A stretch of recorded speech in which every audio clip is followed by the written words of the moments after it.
श्री श्री राधा कृष्णचंद्र भगवान की जय। श्री श्री कृष्ण बलराम की जय। श्री लक्ष्मी पद्मावती श्रीनिवास गोविंद की जय। श्री लक्ष्मी प्रहलाद नरसिंहदेव भगवान की जय। श्री श्री हनुमान गरुड़देव की जय। भक्त शिरोमणि प्रहलाद महाराज की जय।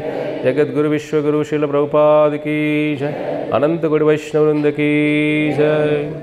సో అందరూ ఎలా ఉన్నారు? అందరూ గ్రహణం కదా, అందరూ ఇంట్లో ఉన్నారా? గ్రహణం ఎఫెక్ట్ రాకుండా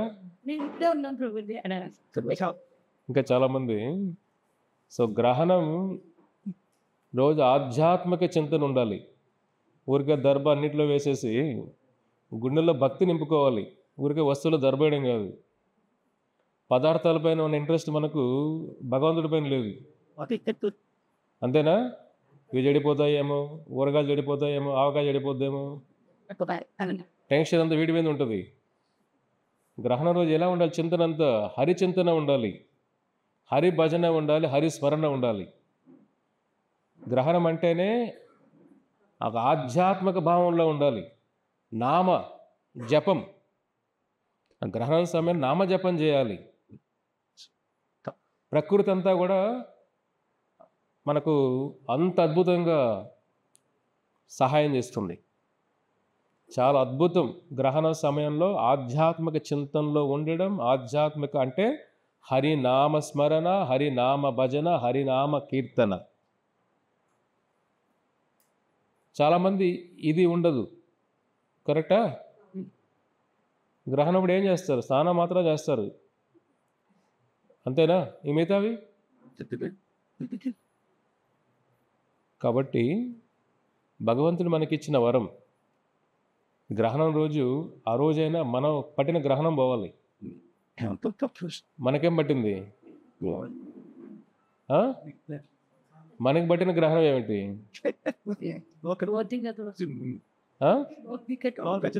చంద్రగ్రహణం చంద్రుడికి పట్టింది గ్రహణం, బాగానే ఉంది. సూర్యగ్రహణం సూర్యుడికి పట్టింది, బాగానే ఉంది. మనకేం పట్టింది గ్రహణం? మనకు మాయాగ్రహణం. పొద్దున్న రాత్రి మాయలోనే ఉంటాం కదా. ఆ గ్రహణం తీయాలంటే ఎవరు రావాలి? సాక్షాత్ కృష్ణ భగవాన్ రావాలి. ఆయన నామమే ఆ గ్రహణం తీయాలంటే. సూర్యుడు చంద్రుడు కూడా గ్రహణం తప్పించుకోలేరు. ఈ గ్రహణం నుంచి ఎవరు తప్పించుకోలేరు. మాయాగ్రహం ఇది. దేవతలు కూడా ఈ గ్రహణం పడిపోతారు. కాబట్టి మానవ జీవితం వచ్చింది ఆ మాయాగ్రహం బయటపడడానికి. మనం మాయలో నుంచి బయటపడ్డాం. అదే గ్రహణం, అదే కదా. పొద్దునుంచి అదే గ్రహంలో ఉంటాం కదా మనం. పొద్దునుంచి శరీర పోషణే, శరీర చింతన. హరి చింతన ఉండదు, శరీర చింతన. హరి భజన ఉండదు, మన భజన. అంతేనా? మన కులాలు, మన తాతలు, మన నాన్నగారు మన గురించి దండోరా వేసేవాళ్ళు ఊళ్ళల్లో అంతా, చిన్న చిన్న పల్లెల్లో అంతా. ఇప్పుడు దండోరాలో పోయి ఏమొచ్చింది? యూట్యూబ్లో వచ్చేసి, ఇన్స్టాగ్రామ్ అనేది వచ్చే సోషల్ మీడియా. అక్కడ దండోరాలు ఏడివే. నేను వీరుణ్ణి, సూర్యుడిని, ఇంత సాధించాను, అంత సాధించాను. మనిషి జీవితం ఏమిటి? పుట్టుక చావుకు మధ్యలో ఉన్న చిన్న ఆట ఇది, అంతేనా? చావుకి పుట్టుక మధ్యలో ఉన్న చిన్న ఆట ఇది, చిన్న గేమ్ ఇది. ఈ గేమ్ని సీరియస్ తీసుకునేసేలాగా మనం దాన్ని. చిన్నపిల్లలు గేమ్ ఆడేప్పుడు ఏమనుకుంటారు? సీరియస్ తీసుకుంటారు గేమ్ని. వాళ్ళు ఓడిపోతే తట్టుకోలేరు, ఏడుస్తారు కూడా. కరెక్టే కదా? గేమ్ ఆడేటప్పుడు ఏడుస్తారు కదా వాళ్ళు ఓడిపోతే. ఒకసారి తల్లిదండ్రులు కావాలని ఓడిపోతారు కూడా, ఏడుస్తాడు రా బాబు అని. అంతేనా? పిల్లలతో అడుగునేటప్పుడు మీరు ఓడిపోవాలి, వాడు ఓడిపోతే వాడు ఏడుస్తూ, వాడు అన్ని తట్టుకోలేక రే వాడిని గెలిపిద్దాంరా బాబు. అంతేనా? చిన్న ఆట ఇది. కరెక్టే కదా? జీవితం కూడా చిన్నపిల్లలాగా ఉన్నాం. ఒక ఆధ్యాత్మిక జ్ఞానం, భగవద్గీత జ్ఞానం లేకపోతే మన మైండ్ ఎలా పనిచేస్తుంది? చిన్నపిల్లలాగా పనిచేస్తుంది. చిన్నదానికి ఏడవడం, అంతేనా? చిన్న చిన్న విషయాలకే అలిగిపోవడం, చిన్న చిన్న ఇబ్బందులకే కృంగిపోవడం. జీవితం ఒక చిన్న ఆట ఇదంతే. చావు పుట్టుకల మధ్య చిన్న ఆట. అదే భగవద్గీత ఉంటే గేమ్ ఎలా ఆడాలో నేర్పిస్తాడు కృష్ణుడి. గేమ్ ఆడడం అంటే ఎప్పుడు గెలవడం కాదు. ఓటమిని కూడా ఎలా తట్టుకోవాలి నేర్పించే గేమ్ ఇది. అందరూ సక్సెస్ కోరుకుంటే ఎలాగే? ఓటములు ఉంటాయి కదా, ఆ ఓటమిని తట్టుకునే శక్తి మనకు రావాలి కదా. ఎలా వస్తుంది చెప్పండి? సీరియల్ చూస్తే వస్తుందా? సినిమా చూస్తే వస్తుందా? మందు తాగితే వస్తుందా? చెప్పండి మీరే. ఆ ఓటమిని తట్టుకునే శక్తి ఎక్కడి నుంచి వస్తుంది? ఇవన్నీ ఏమిటి? Short term impact. ఇవన్నీ కూడా అంటే కొద్దిసేపు అట్లా మనకు అది మతి మరిపిస్తుంది. ప్రాబ్లమ్ సాల్వ్ కాదు దీనివల్ల. ఏం చేస్తారు మీరు? ప్రాబ్లం మర్చిపోతారు అంతే. చిన్నపిల్లడు ఏదైనా గొడవ చేసినప్పుడు ఏం వేస్తాం? వాడికి చందమామ రావే చూపించేస్తాం వాడికి. ఇప్పుడు చందమామ ఎవరు చూపించట్లే అసలు. యూట్యూబ్లో చూపించే చందమామ ఎక్కడే ఉంది రావు. జానీ జానీ ఎస్ పాప అదేనా? సో ఇప్పుడు ఎలా అయిపోయింది జీవితం అంతా కూడా? ఒక చిన్నపిల్లలాగా అయిపోతున్నాం మనం. పెద్ద పెద్ద సినిమాలు ఫైట్లు చేసే హీరోలు, కానీ నిజ జీవితంలో ఒక ఫెయిల్యూర్ వస్తే వాడు ఏడుస్తాడు, తట్టుకోలేడు అసలు. అయ్యో కళ్ళీలు పెట్టుకుని ఎమోషన్ అయిపోతారు. ఈ చిన్న ఆట, భగవద్గీత చదువుతూ మనకి నేర్పించే చిన్న ఆట ఇది అంతే. ఈ ఆట మామూలు ఆట గంట 2 గంటలు ఉండదు. ఒక వన్ డే. క్రికెట్లో అయితే 5 రోజులు టెస్ట్ మ్యాచ్లు, వన్ డే మ్యాచ్లు ఒక రోజు ఉంటుంది. ఈ ఆట ఒక 50 ఏళ్ళు 60 ఏళ్ళు ఉంటుంది అంతే.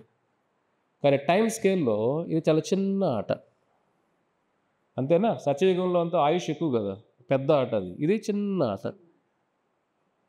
70 ఏళ్ళు ఎక్కువ బతికేసామని మనం అనుకుంటారు పక్కన, ఇంకా ఉన్నారు వీళ్ళు ఇంకా. అర్థమవుతుందా?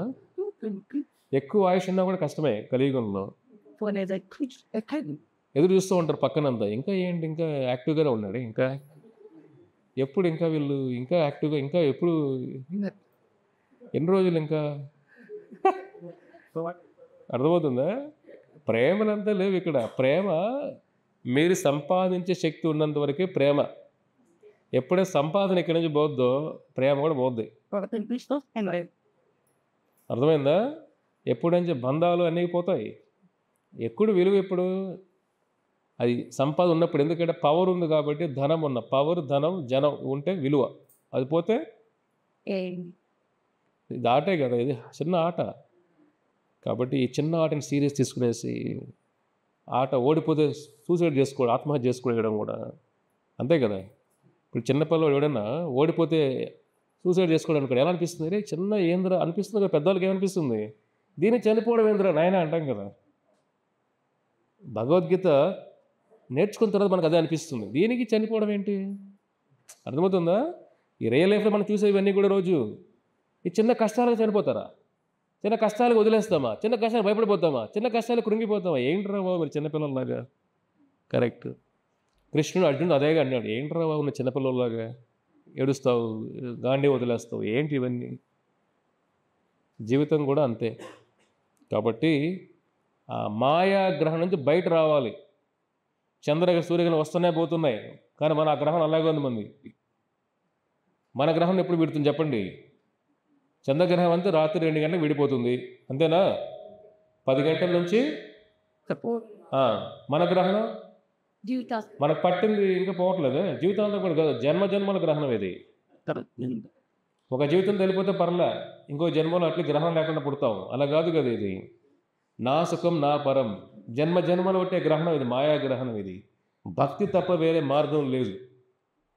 ఈ కలియుగంలో ఆ గ్రహణం పోవాలంటే హరినామం తప్ప, వైష్ణవ ఆచార్యుల కృప తప్ప వేరే మార్గమే లేదు. మీరు ఎన్ని మంత్రాలు, సూత్రాలు, శ్లోకాలు ఎన్ని చెప్పినా గ్రహణం పోదు, అంతేనా? జబ్బు దగ్గర మందు వేసుకోవాలి, కానీ జబ్బు ఒకటి మందు ఒకటి వేసుకుంటామా? మీరే చెప్పండి. క్యాన్సర్ జబ్బు ఉంది, డోలో వేసుకొని అయినా తగ్గిపోతుంది. ఇంట్లో వెళ్ళి నానమ్మ క్యాన్సర్ వచ్చింది, డోలో వేసుకున్నా తగ్గిపోతుంది.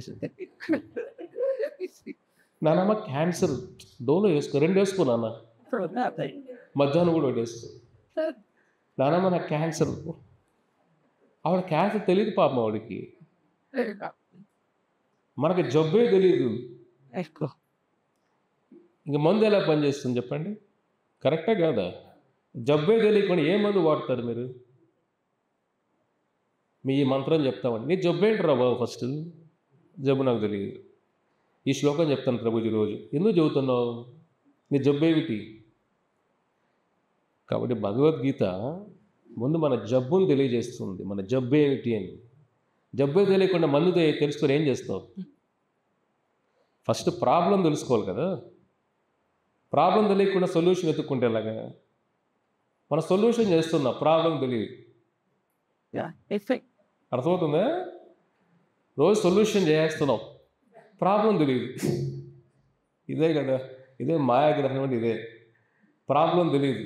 రోజు గాయత్రి మంత్రం చెప్తాను, రోజు లలిత సహస్రనామం చెప్తాను, రోజు ఈ మంత్రాలు పొద్దు నుంచి బుక్ చదివేసి నమిలేసి ఉంటాం కూడా.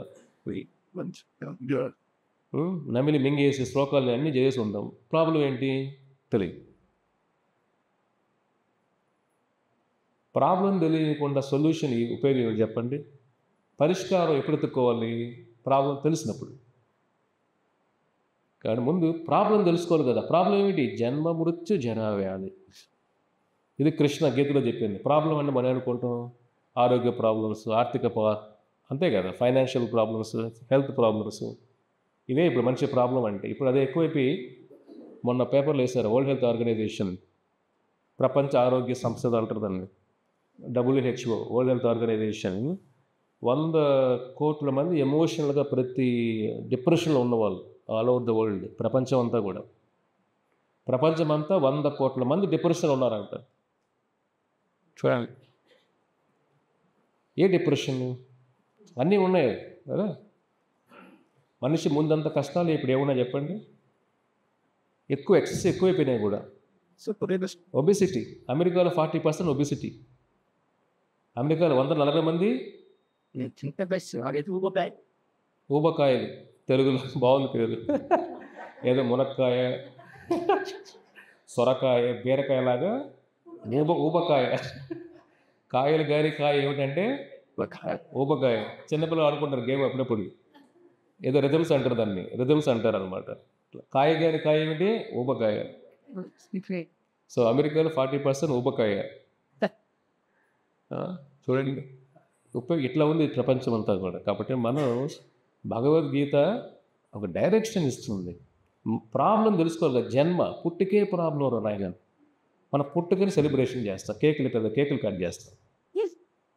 అక్కడికి అర్థమైపోయింది కదా ప్రాబ్లం మనకేం తెలియదని. చెప్పండి, ప్రాబ్లం తెలిసిన వాడు సెలబ్రేట్ చేసుకుంటాడా? నాకు అప్పులు 10 కోట్లు ఉన్నాయి, లెట్స్ హ్యావ్ ఎ పార్టీ అంటాడు ఎవడైనా? నా డబ్బులు పోయినాయి, లెట్స్ హ్యావ్ సెలబ్రేషన్ అంటాడా? చెప్పండి మీరే. నా ఉద్యోగం రాలేదు, ఇంటర్వ్యూ ఫెయిల్, పార్టీ చేసుకుందాం పదండి అంటారా ఎవరైనా? పుట్టుకే ప్రాబ్లం కృష్ణ భగవంతుడు అంటుంటే, జన్మ ప్రాబ్లం రా అంటే బర్త్డే సెలబ్రేషన్లో. ఇదే కదా అజ్ఞానం అంటే. ఎందుకంటే మరి ఎలా పుడుతున్నామో తెలియట్లేదు. తల్లిదండ్రుల ఆ సంబంధం, ఆత్మ ఎలా వెళ్తుందో తెలియదు. ఆత్మ లోపల అల్ట్రాసౌండ్ చచ్చిపోతుందా? చెప్పండి, అల్ట్రాసౌండ్ చేసి పొట్టలో ఏముందో బేబీ లోపల పరిస్థితులు అది తెలుసుకుంటాం అంతే. కానీ ఆ కాన్షియస్నెస్, లోపల భావన భాగవతం అంత బాగా వర్ణిస్తుంది. పుట్టుకే ప్రాబ్లం. ఇంకేం అర్థం చేసుకున్నాం మన జీవితం చెప్పండి? సెలబ్రేషన్. అందుకే డివోటీస్ ఎప్పుడు బర్త్డే సెలబ్రేషన్ ఉండవు. ప్రాబ్లం సెలబ్రేట్ చేసుకుంటాం మనం. మీరే చెప్పండి, కామన్ సెన్స్ కదా. ఫస్ట్ పూర్తులు 70 ఏళ్ళు 80 ఏళ్ళు కూడా చేసుకుంటారు కొంతమంది. ఎందుకు ఇవన్నీ అంటే భగవంతుడి చింతన తెలియకుండా, జీవితం విలువ తెలియకుండా, మనిషికి ఎందుకు పుడుతున్నామో తెలియకుండా, ఎక్కడికి పోతున్నామో తెలియకుండా, పుట్టుకే తెలియకుండా, ఏదో ఒకరికి పుట్టేసాం అయిపోయింది అంతేనా? ఎలా పుట్టాం? ఎలా పుట్టాం? ఎలా ఈ కుటుంబంలోకి వచ్చాం మనం? ఈ ప్రయాణం ఏమిటి? చావు బతుకుల మధ్య ఆరాటం ఏమిటి? ఈ జన్మ ఎందుకు? జంతువులకు ఎందుకు పుట్టలేదు మనం? ఈ ప్రశ్న రావాలి కదా. అందుకే 2 ఇంపార్టెంట్ రోజులు ఉంటాయి ప్రతి లైఫ్లో కూడా. The day your born, the day you question why your born. అంటే మనం పుట్టినప్పుడు మనం ఎందుకు పుట్టామో ఆ ప్రశ్న వచ్చినప్పుడు అది ఇంపార్టెంట్ రోజు మన జీవితాలలో. కాబట్టి పుట్టుక తెలుసుకోవాలి, ఆ ప్రాబ్లం తెలుసుకోవాలి. మృత్యు, చావు ఎంత పెద్ద ప్రాబ్లం. ఎవరిని అడగండి, ఎవరైనా చనిపోతారు చేతులు ఎత్తారా? చెప్పండి, ఎవరు అడిగి ఎవరు చనిపోవడానికి చేతులు ఎత్తారా? ప్రభు ఇంకా కొన్ని చేయాలి, ఇంకా కొన్ని అనుభవించాలి, ఇంకా కొన్ని, ఇంకా అప్పుడే ఎలాగా అంటే కొద్దిగా టైం ఇవ్వండి, అడ్వాన్స్ నోటీస్ ఇవ్వండి, అప్పుడే ఎలాగా అర్థమైందా? మృత్యువు. కానీ భక్తుడు అలా కాదు, ఎనీ టైం, ఎనీ టైం భక్తుడు ఏ టైం వచ్చినా కూడా హరే కృష్ణ. ఎందుకంటే భవిష్యత్తు జ్ఞానం ఉంది కాబట్టి. భవిష్యత్ జ్ఞానం లేని వాడికి భయం, జ్ఞానం లేని వాడికి భయం ఉంటుంది ఎప్పుడు కూడా, అంతే కదా. చీకట్లో కూడా తాడు పట్టుకున్నా కూడా ఏమనిపిస్తుంది, ప్రభుపాదులు చెప్తారు, తాడు పట్టుకున్నా కూడా చీకట్లో ఏమనిపిస్తుంది, అది ఆమెమో అయ్యో అయ్యో,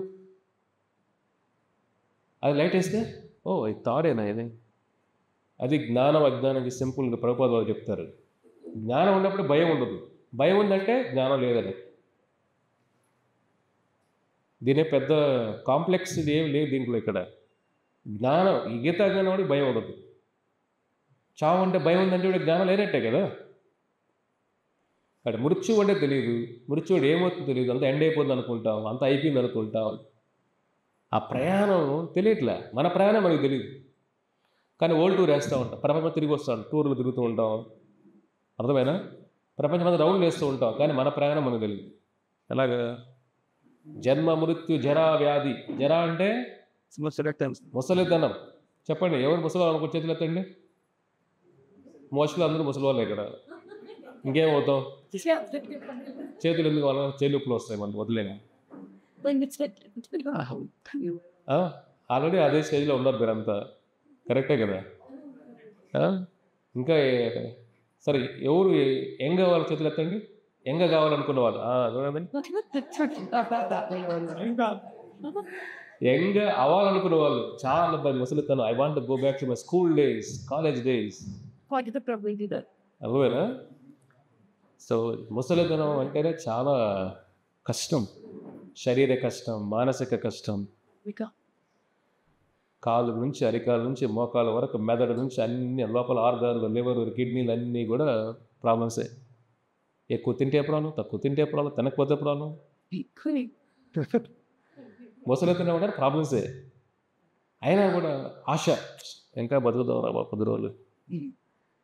ఇదే మాయాగ్రహణం. కష్టాలలో పర్లేదు, బతికేద్దాం ఎలా కదా. ఈ ధృతరాష్ట్రుడి ఆలోచనలు ఇలాగే ఉంటాయి. ఇది మాయాగ్రహణం ఉన్నప్పుడు ప్రాబ్లం తెలియదు మనకు. అనస్థీషియా ఇస్తారు కదా, ఏమైనా ఆపరేషన్ అప్పుడు ఇస్తారు కదా, అప్పుడు కట్ చేస్తారని తెలుస్తుందా మీకు? తెలియదు కదా. ఆ పెయిన్ తెలియదు మీకు, నొప్పి తెలియదు. ఇది కూడా అంతే, మాయాగ్రహంలో ఉన్నప్పుడు ఏం తెలియదు.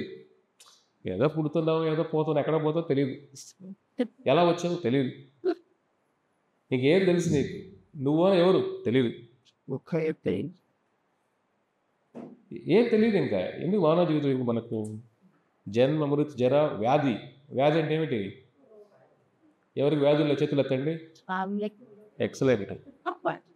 అయినా కూడా మనం భగవద్గీత జీవితం పాటిద్దాం.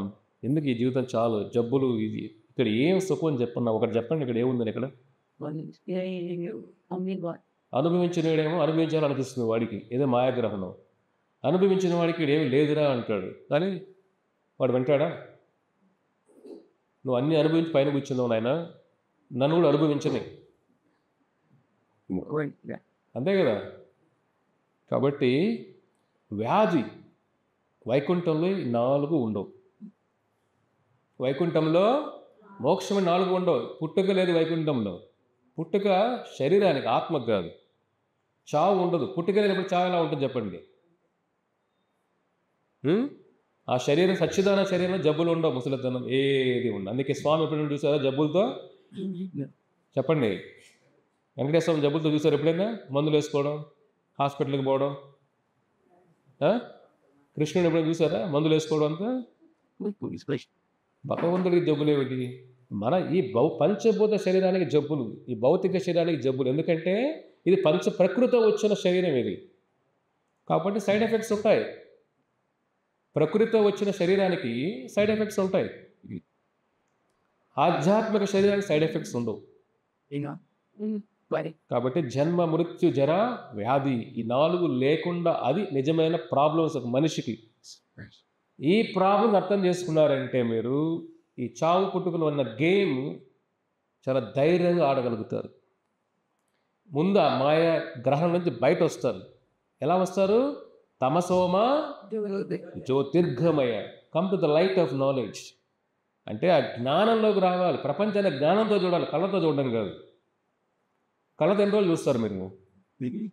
చెప్పండి. కళ్ళతో ఎన్ని రోజులు చూస్తారు ప్రపంచానికి? ఈ మధ్య పుడతానే అద్దాలు వచ్చేస్తున్నాయి వాడికి, అంతేనా? ఎంత చిన్నపిల్లలకి అద్దాలు, పెద్ద పెద్ద అద్దాలు ఉంటాయి, వాడి సైజు ఇంతే, అద్దాలు పెద్దగా ఉంటాయి. ఎలా అయిపోయింది? కళ్ళతో ఏం చూస్తాం ప్రపంచాన్ని మనం? జ్ఞానంతో చూడాలి. జ్ఞానంతో కళ్ళు లేకపోయినా చూడగలుగుతాం ప్రపంచాన్ని. ప్రపంచం కళ్ళు ఉంటే చూసినట్టు కాదు, జ్ఞానంతో చూడాలి. ఏది మంచి ఏది చెడు తెలుసుకున్నవాడు వాడు నిజమైన ప్రపంచాన్ని చూస్తున్నాడు. లేదంటే గుడ్డి వాళ్ళే. ప్రపంచం చూస్తున్నాం కానీ ఏమో తెలియదు, అంతే కదా. గుడ్డివాడికి తెలియదు కదా, గుడ్డివాడికి రంగులు తెలియదు. గుడ్డివాడికి మీరు ఎరుపు రంగు చెప్పండి, వాళ్ళకి తెలియదు పాపం. ఆయనకి బ్లూ కలర్ అది తెలియదు, బ్లూ ఎలా ఉంటుందో తెలియదు ఆయనకి, అంతేనా? రంగులు తెలియదు వాళ్ళకి. జ్ఞానం లేని వాడికి ఎన్ని చెప్పినా వాడి బుర్రకి అర్థం కావు. కాబట్టి తమసోమ జ్యోతిర్గమయ, ఈ భగవద్గీత జ్ఞానంలోకి, ఆ జ్ఞానం వైపు నడవాలి. మానవ జీవితం జ్ఞానం వైపు నడవడానికి, అంతే తప్ప బంధాలు, బాధ్యతలు, ఈర్ష్య, ద్వేషాలు, అసూయ, ఈ గుణాలతో ఉన్నప్పుడు మనిషి తృప్తిగా బతకలేడు కూడా. ఉన్నదాన్ని తృప్తిగా ఉండలేడు కూడా వాడు. కాబట్టి ఇవన్నీ నుంచి మనం బయటపడే శక్తి ఎవరు? గురువు, అంతే కదా. ఒక బావిలో మునిగే పడిపోయిన వాడిని పైకి ఎవరో ఒకటి తీసుకురావాలి కదా, తాడు వేసి. వాడు రాలేడు. కాబట్టి ఈ మాయా గ్రహం నుంచి బయట తీసుకొచ్చే వ్యక్తే గురువు, ఆచార్యులు. అందువల్ల ఈరోజు చాలా ముఖ్యమైన పుణ్యదినం ఈరోజు. ఎందుకు ఇవాళ మంచి పుణ్యదినం చెప్పండి? ఇవాళ స్పెషల్, ఇవాళ చాలా ముఖ్యమైన పుణ్యదినం ఈరోజు.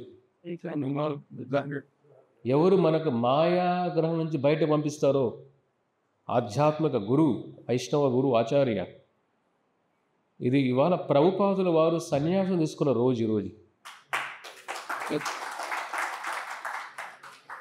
ప్రభుపాదుల వారు సన్యాస దివస్, సన్యాసం తీసుకున్న రోజు ఎప్పుడు? 1959, 1959 సెప్టెంబర్ 17. మనం ఎప్పుడు కూడా తిథి ప్రకారం చేయాలి, డేట్ల ప్రకారం చేయకూడదు. ఒకవేళ పుట్టినరోజు మీరు జరుపుకోవాలన్నా మీ ఇంట్లో పిల్లలకి తిథి ప్రకారం చేయండి, డేట్ల ప్రకారం కాదు. డేట్కి విలువేం లేదు, ఆ నక్షత్ర బలం. ఆ తిథి నక్షత్రం చూడాలి ఎప్పుడైనా, డేట్గా చూడాల్సింది మనం. సో ప్రభుపాదుల వారు 1959లో సన్యాసం తీసుకున్నారు. చూడండి, ఇది చాలా ముఖ్యమైన దినం. కాబట్టి ఆచార్య గురించి మనం తెలుసుకుందాం. మన ఆ గ్రహణాన్ని విడిపించే శక్తి. ప్రభుపాదుల వారు 1950లో కుటుంబాన్ని వదిలేశారు. 1896లో ప్రభుపాదుల వారు జన్మించారు కలకత్తా నగరంలో. 1896. 1922 సంవత్సరంలో ప్రభుపాదుల వాళ్ళ గురువు గారిని కలుస్తారు ఫస్ట్ టైం కలకత్తాలో. ప్రభుపాదుల గురువు పేరేమిటి?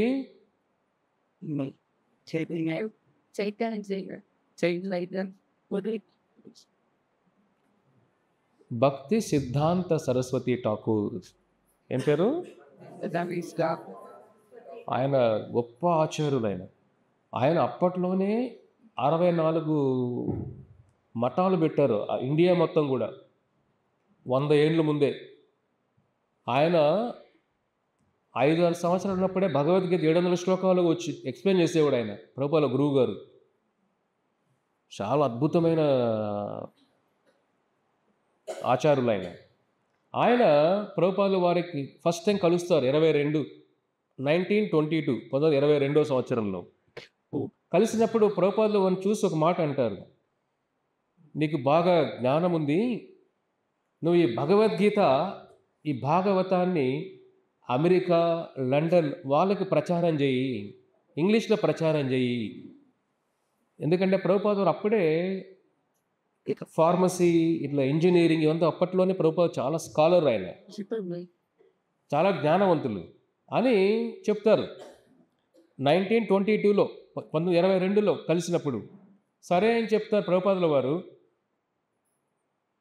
1933 సో ఆ తర్వాత పెళ్ళి అయిపోతుంది ప్రభుపాదుల వారికి. చూడండి, చాలామంది ఏమనుకుంటారు ప్రభుపాదుల వారు పుట్టిన ముందు నుంచి సన్యాసి అనుకుంటారేమో. కాదు, ఆయన పుట్టిన ఇల్లు వాళ్ళ తండ్రి గారు అమ్మగారు గొప్ప వైష్ణవులు. ప్రభుపాదుల తండ్రి పేరు ఏమిటి? ఓకే, సో నెక్స్ట్ టైం మీకు చిన్న ఒక బుక్ పబ్లిష్ చేసి ఇస్తాం. ప్రభుపాదుల జీవిత చరిత్ర, మీకు నాలెడ్జ్ బాగా వస్తుంది. నెక్స్ట్ టైం ప్రయత్నం చేద్దాం, మీకు ఇస్తాం. సో ప్రభుపాదుల వారు వాళ్ళ తల్లిదండ్రులు చిన్నప్పటి నుంచి ఆధ్యాత్మికంగా పెంచుతారు. ప్రభుపాదులు పుట్టినప్పుడే చెప్తారు, జాతకం వేస్తారు కదా, జాతకం చూసిన వాళ్ళే చెప్తారు, ఈ అబ్బాయి 70 సంవత్సరాల వయసులో సముద్రాలు దాటుతాడు.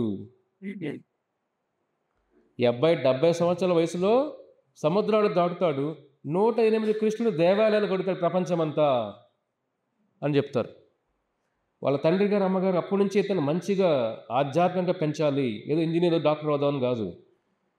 అందరూ మీ అబ్బాయిని లండన్ పంపించండి, బ్యారిస్టర్ అంటే అప్పుడు తెలుసు కదా మీ బ్యారిస్టర్ అంటే ఏంటి, లా కోర్స్.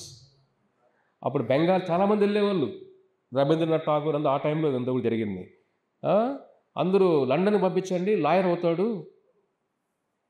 వాళ్ళ నాన్నగారు అన్నారనమాట, మా అబ్బాయిని లండన్ అసలు దరిదాపులు పంపించను, అతను మంచి వైష్ణవుడు అవ్వాలి. చూడండి, తల్లిదండ్రుల కోరిక ఎలా ఉంటుంది పిల్లవాళ్ళ పైన. మనకన్నా ఎక్కువ సంపాదించాలి, మనకన్నా ఎక్కువ దూరం వెళ్ళాలి, ఎక్కువ బిల్డింగ్లు కట్టాలి, ఎక్కువ ల్యాండ్లు కొనాలి, మనకంటే ఎక్కువ పేరు తెచ్చుకోవాలి. నేను తెచ్చాను, నాకన్నా డబుల్ ట్రిపుల్ చేయాలి దాన్ని, అంతేనా? లండన్ వాళ్ళు ఎవరు వద్దని చెప్తారా తల్లిదండ్రులు? వీళ్ళే పంపించేస్తారు వాడిని, వెళ్ళలేదన్నా కూడా. అమ్మ నేను ఉంటానమ్మా, ఏముంటారు ఎక్కడ, ఇక్కడ ఏముందిరా, వెళ్ళరా లండన్కి, మంచి పేరు, ఊర్లలో పేరుగా సొసైటీ కోసం బతుకుతున్నాం మనం. ప్రభుపాద తండ్రి అలా కాదు, లండన్కి వెళ్తే నా బిడ్డ అక్కడ చెడు అలవాట్లు, ఆ కల్చర్ అంతా వద్దు, కానీ వైష్ణవ జీవితం ఇక్కడే బాగుంటుంది. అద్భుతం కదా, ఒక తండ్రి ఆలోచన తల్లి ఆలోచన ఎలా ఉంటుంది చూడండి. అట్లా మంచిగా ఆధ్యాత్మికంగా పెంచుతారు. తర్వాత ప్రభుపాదుల వారికి చిన్న వయసులో తల్లి గారు చనిపోతారు. చిన్నప్పటి నుంచి ప్రభుపాదులు బాగా నేర్చుకుంటారు అన్ని ఇంటి పనులు ఏంటి, కొన్ని అవగాహన, కుకింగ్, వంట చేయడం, తల్లిని చూస్తూ కొన్ని నేర్చుకో ఉంటారు ఆయన. 33వ సంవత్సరంలో వాళ్ళ గురువు గారు దీక్ష ఇస్తారు ప్రభుపాదుల వారికి. అంతవరకు ప్రభుపాద పేరు అభయ చరణ్, పేరు అంత బాగుంది కదా, అభయ చరణ్. అభయం అంటే ఏమిటి? భయం లేకుండా. కృష్ణుడికి ఇంకో పేరు ఏమిటి? అభయ చరణ్. చరణ్ అంటే పాదాలు.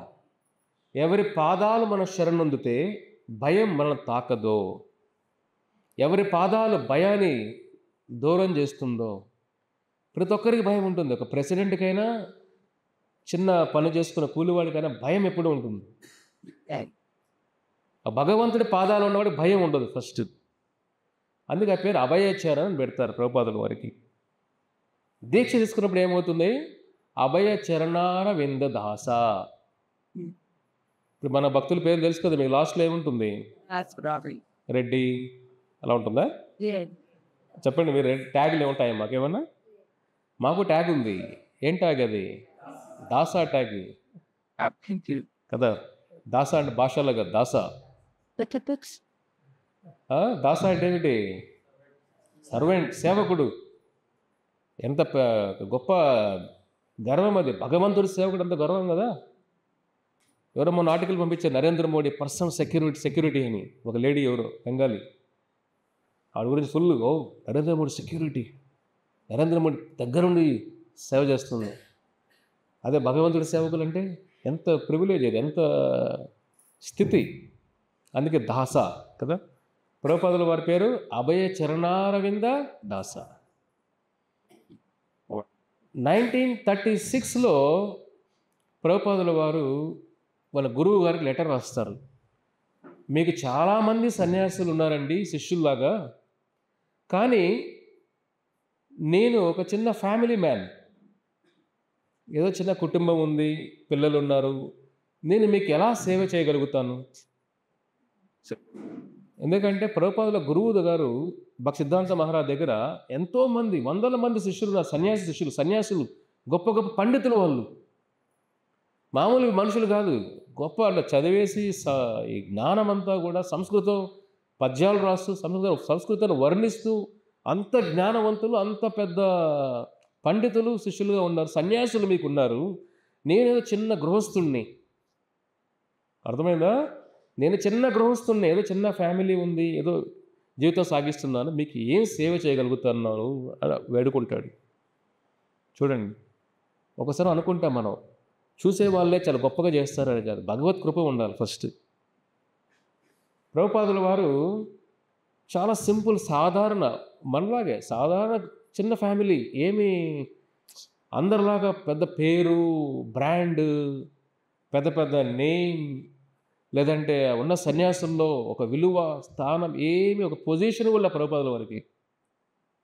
ఒక మామూలు ఏ పొజిషన్ కూడా లేదు. ఒక టెంపుల్స్లో వాళ్ళ గురువు గారు 64 మఠాలు ఉన్నాయి. 64 మఠాల్లో ఏ మఠంలో కూడా ఆయన లేరు, ఒక స్థానంలో లేరు. మఠం బయటే ఉన్నారు, ఒక సాధారణ గృహస్థుల్లాగా. 30 ఏళ్ళ లెటర్ రాస్తారు ఆయన.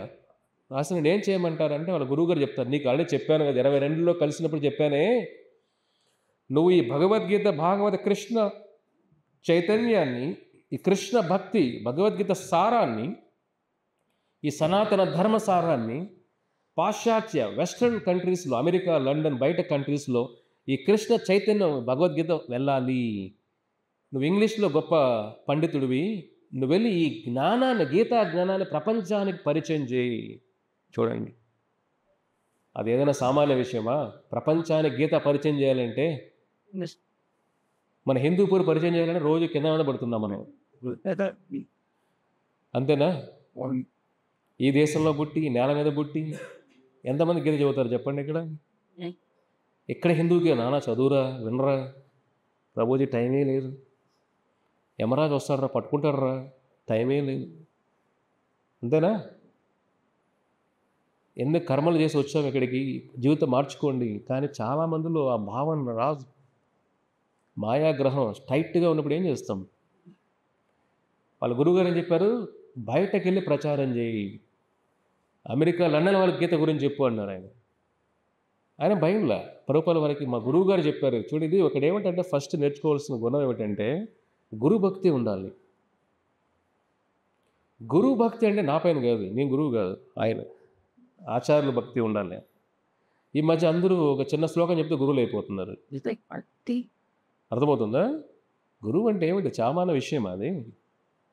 ఏదో క్రికెట్ నేర్పించిన గురువులు అయిపోయింది, అందరూ అయిపోతున్న గురువులంతా కాదు. ఒకరి కర్మ తీసుకున్న శక్తి మనలో ఉండాలి. ఆ శక్తి ఎవరికి లేదు, ఆచార్యులు తప్ప ఎవరికి ఆ శక్తి లేదు. మనం ఏదో నిమిత్త మాత్రం, ఆ జ్ఞానం ఇవ్వడం తప్ప, ఆ జ్ఞానం ఆయన ఇచ్చిన జ్ఞానం ఇది కూడా. కాబట్టి ఆ గురు భక్తి ప్రభుపాదుల వారిలో పుష్కలంగా ఉంది, అది నేర్చుకోవాలి మనం. ఆయనతో పాటు వాళ్ళ గురువు గారి 100 మంది సన్యాస శిష్యులు ఉన్నా, 100 మంది వేద పండితులు, అంత జ్ఞానం ఉన్నా, ఇతను ప్రభుపాదుల వారు సింపుల్గా ఒక చిన్న ఫ్యామిలీతో బయట ఉండి, ఆ సంస్థలు ఎక్కడా కూడా ఒక అధికారం కానీ ఎక్కడా లేకున్నా, గురువుగారు లేదు, ఈ గీతా జ్ఞానం ప్రపంచాన్ని పరిచయం చేయి, ఇదే నీకు ఇచ్చే లాస్ట్ ఉపదేశం అంటారు. తర్వాత ఆయన శరీరం వదిలేస్తారు వాళ్ళ గురువుగారు. కానీ ప్రభుపాదుల వారికి ఇది వాళ్ళ గురువుగారు చెప్పిన మాట, దానికోసం ఏదైనా చేయాలి. గురువుగారు చెప్తారు, నువ్వు ఇంగ్లీష్ బాగా రాస్తావు, బుక్స్ రాసి భగవద్గీత, భాగవతం ఇంగ్లీష్లో రాసి దాన్ని పబ్లిష్, ప్రింట్ చేయని అంటారు. డబ్బులు ఉంటే నీ దగ్గర, ఆ డబ్బులు సంపాదించాలి. చూడాలి, అప్పట్లో ఏంటంటే 100 ఏళ్ళ ముందు పేపరు చాలా బంగారులాగా. అప్పట్లో ఎవరిని అడగండి, 19th సెంచరీలో అర్లీలో అంతా కూడా, అర్లీ డేస్లో పేపర్ ఏంటి, బంగారు కన్నా విలువ. పేపర్ దొరికేది కాదు ప్రింటింగ్కి. ఎందుకు? బ్రిటిష్ వాళ్ళు ఈ ఫ్రీడమ్ ఫైటింగ్ అంతా, ఇప్పుడు స్వతంత్రం ఉద్యమాన్ని అణిచివేయాలని పేపర్ దొరికేది కాదు ఈజీగా. బంగారం ఉండేది అందరింట్లో, పేపర్లు ఉండేది కాదు. సో అంత కష్టం. ప్రభుపాదుల వారు జపాన్ బయట నుంచి దాన్ని ఇంపోర్ట్ చేసుకుందాం, దాని డబ్బులు కావాలి కదా. ఆయన సన్యాసి కాదు, వెళ్తాను డబ్బులు ఇవ్వడానికి డొనేషన్ ఇస్తారా? మీరే చెప్పండి. మీరు పక్కింటికి వెళ్ళి డొనేషన్ ఇస్తారా? మీకు ఇస్తారా? మీకు ఇవ్వరు కదా. ఎందుకనే ఉద్యోగం చేసుకున్న బతుకు నీకెందుకయ్యా నువ్వు ఎవరెవరు ప్రభుపాదుల వారికి ఆ డబ్బులు సంపాదించాలి అని ఒక ఫార్మసీ మన మెడికల్ షాప్ లాగా అప్పట్లో ఆయనే కెమికల్స్ తయారు చేసి జగదీష్ చంద్ర బోస్ వినుంటారు మీరు, ఆయన ల్యాబొరేటరీ దాంట్లో పనిచేసేవాళ్ళు ప్రభుపాల్ మేనేజర్ లాగా. తర్వాత బయట వచ్చి ప్రయాగ్ ఫార్మసీ అప్పట్లో చూడండి, ప్రయాగ్ పేరు ఫార్మసీని ప్రభుపాద ఒక మెడికల్ షాప్ పెడతారు. డబ్బులు సంపాదించి ఆ డబ్బులు ఎందుకు ఈ భగవద్గీత భాగవతం ప్రింట్ చేయడానికి పేపర్లు కావాలి అని చూడండి చాలా ప్రయత్నాలు చేస్తారు. ప్రభుపాద వారు ఏది పట్టుకుంటే బిజినెస్ అద్భుతం, అర్థమవుతుందా? అద్భుతమైన లాస్. మీరు అద్భుతమైన లాభాలు అనుకుంటారేమో మీరు కదా. ప్రభుపాద ఏది పట్టుకుంటే అద్భుతమైన లాస్, అంతా లాసే. ఏ వ్యాపారం చేసినా లాసే. ప్రభుపాలకు అర్థం కావట్లేదు ఏమిటిది, మన సంకల్పం ఏమిటి? కృష్ణుని సేవ చేయాలనే కదా. ఏదో కుటుంబానికి డబ్బులు ఇది కాదు భావన. ఈ భగవద్గీత మా గురువు గారు చెప్పారు, రాసి ఇంగ్లీష్లో పేపర్ అంతా డబ్బులు కావాలి, దానికోసం ప్రయత్నం చేస్తుంటే ప్రతి బిజినెస్లో ఫెయిల్యూరే. 1922 నుంచి 1945 వరకు అంతా నష్టాలే. చూడండి, మనం చిన్న నష్టం వస్తేనే కింద మీద పడతాం. 23 years rest. ఒక 30 సంవత్సరాలు 20 సంవత్సరాల వరకు నష్టాలే. వ్యాపారస్తులు మీకు అందరూ తెలుసు, నష్టం అంటే ఎంత కష్టం భరించడం అంతా. కొన్ని సంవత్సరాలు నష్టాలు ఉంటాయి. కానీ ప్రభుపాద వారు కృష్ణుడు ఒక రోజన్నా గట్టెక్కిస్తాడేమోలే, ప్రయత్నాన్ని వదలట్లా. చూడండి, అదే ఆయన పేరులోనే ఉంది కదా, అభయచరణారవింద దాస్. భయం అనేది లేదు. ప్రభుపాద గారు నేర్చుకున్న ఇంపార్టెంట్ క్వాలిటీ గుణం ఏమిటంటే భయమే ఉండదు. అస్సలు అద్భుతమైన క్వాలిటీ అది. భక్తులకి అదొక్క గుణం ఉంటే చాలు జీవితంలో. ధైర్యం సహస్రలక్ష్మి కదా. ధైర్యం ఉంటే అన్నీ వస్తుంది వెనకాల. ధైర్యం లేనివాడికి ఏమొస్తుంది చెప్పండి? ధైర్యం ఉన్నవాడు ఫెయిల్యూర్ అయినా పైకి వస్తాడు మళ్ళీ.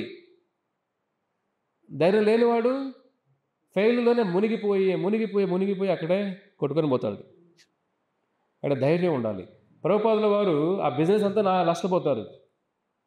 మళ్ళీ ఇంకోటి పెడతారు. అట్లా ఒకటి కలకత్తాలో కుదరట్లేదు, బాంబేకి వస్తారు. బాంబేలో వర్కౌట్ అక్కడ లాసే. అక్కడ నుంచి మన ప్రయాగరాజ్ ఉంది కదా, అలహాబాద్ ప్రయాగరాజ్, కుంభమేళ ప్లేస్ ప్రయాగరాజ్, అక్కడికి వెళ్తారు. అక్కడ బిజినెస్ చేస్తారు, అక్కడ ఫెయిల్యూరే. ఇంకా లైఫ్ అంతా ఫెయిల్యూర్సే. ఇంట్లో ప్రెషరు. వాళ్ళ గురువుగారు కల్లో వస్తారనమాట. భక్తి సిద్ధాంత సరస్వతి ఠాకూర్ ప్రభుపాద్ కల్లో వస్తారు. కల్లో వచ్చి సమయం ఆసన్నమైంది, నువ్వు సన్యాసం తీసుకోవాలి అని అంటారు. గురువుగారు కల్లో వచ్చి,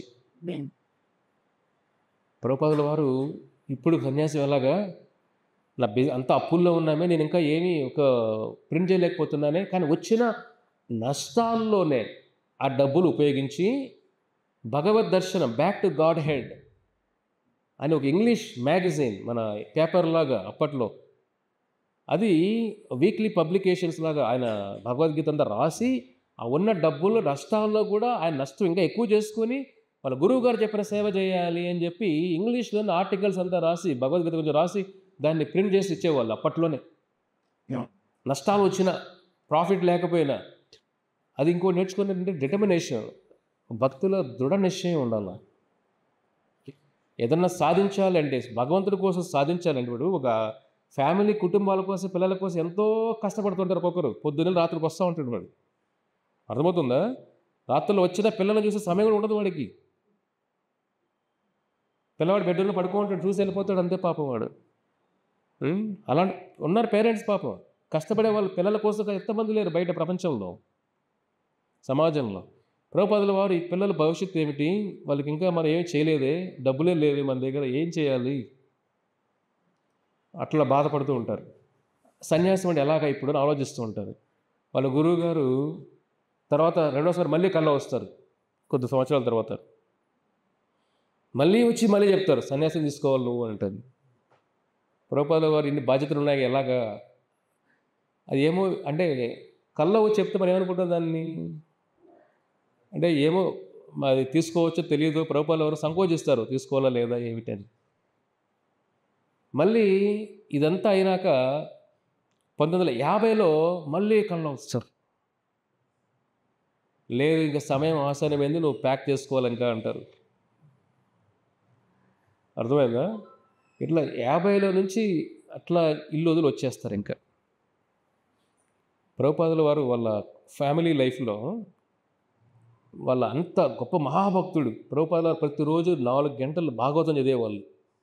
వ్యాపారం చేస్తూ 64 మాలలు చేసేవాళ్ళు ప్రతిరోజు జపం ప్రతిరోజు. ఇంత భక్తి, మళ్ళీ బుక్స్ రాస్తూ ఇంత భక్తిలో ఉండేవాళ్ళు. ప్రభుపాదుల వారి భార్య అడుగుతారు, ఆవిడకి టీ అంటే ఇష్టం బాగా. ప్రభుపాదులు అడుగుతారు, నీకు టీ కావాలా నేను కావాలా అడుగుతారు. నాకు టీనే కావాలి అంటుంది.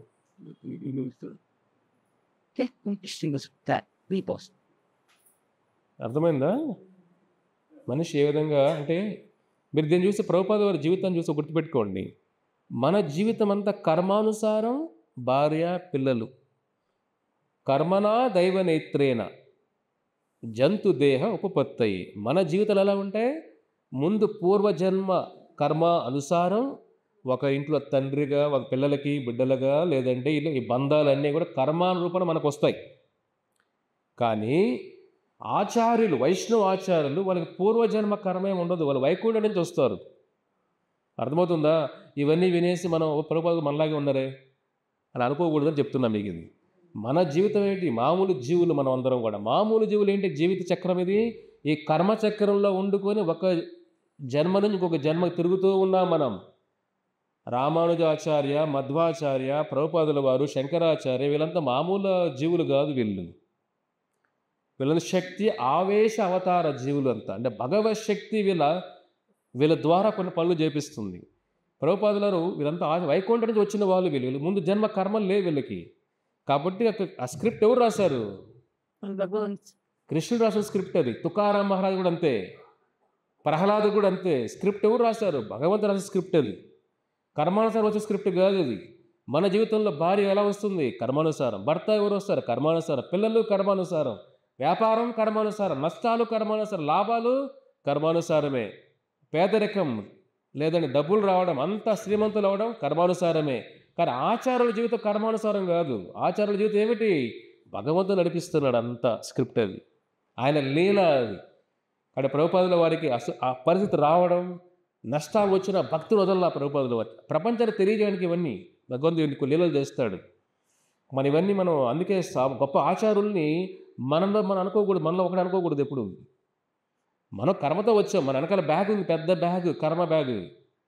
వాళ్ళ కర్మ బ్యాగులు, వాళ్ళ భక్తి బ్యాగ్ ఉంది వెనకాల. కాబట్టి వాళ్ళకి వెనకాల బ్యాగ్ ఏమి లేదు, కర్మ లేదు వాళ్ళకి, పూర్వజన్మే లేదు వాళ్ళకి. కర్మ ఎలా ఉంటుంది చెప్పండి ఇంకా? కాబట్టి అందుకే ఆచార జీవితం విన్నప్పుడు మనం సామాన్యంగా అనుకోకూడదు వాళ్ళని మనం.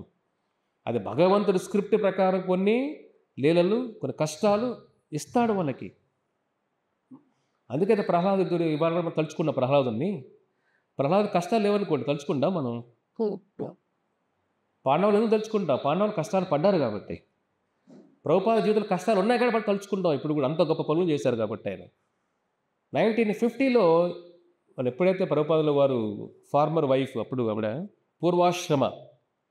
పూర్వాశ్రమ భార్య, నాకు టీనే కావాలంటే వదిలి వచ్చేస్తారు ఇంకా అంతే. మళ్ళీ ఎప్పుడు చూడలే ఇంకా ప్రభుపాదుల వారు ఫ్యామిలీని, వాళ్ళ వైఫ్ని.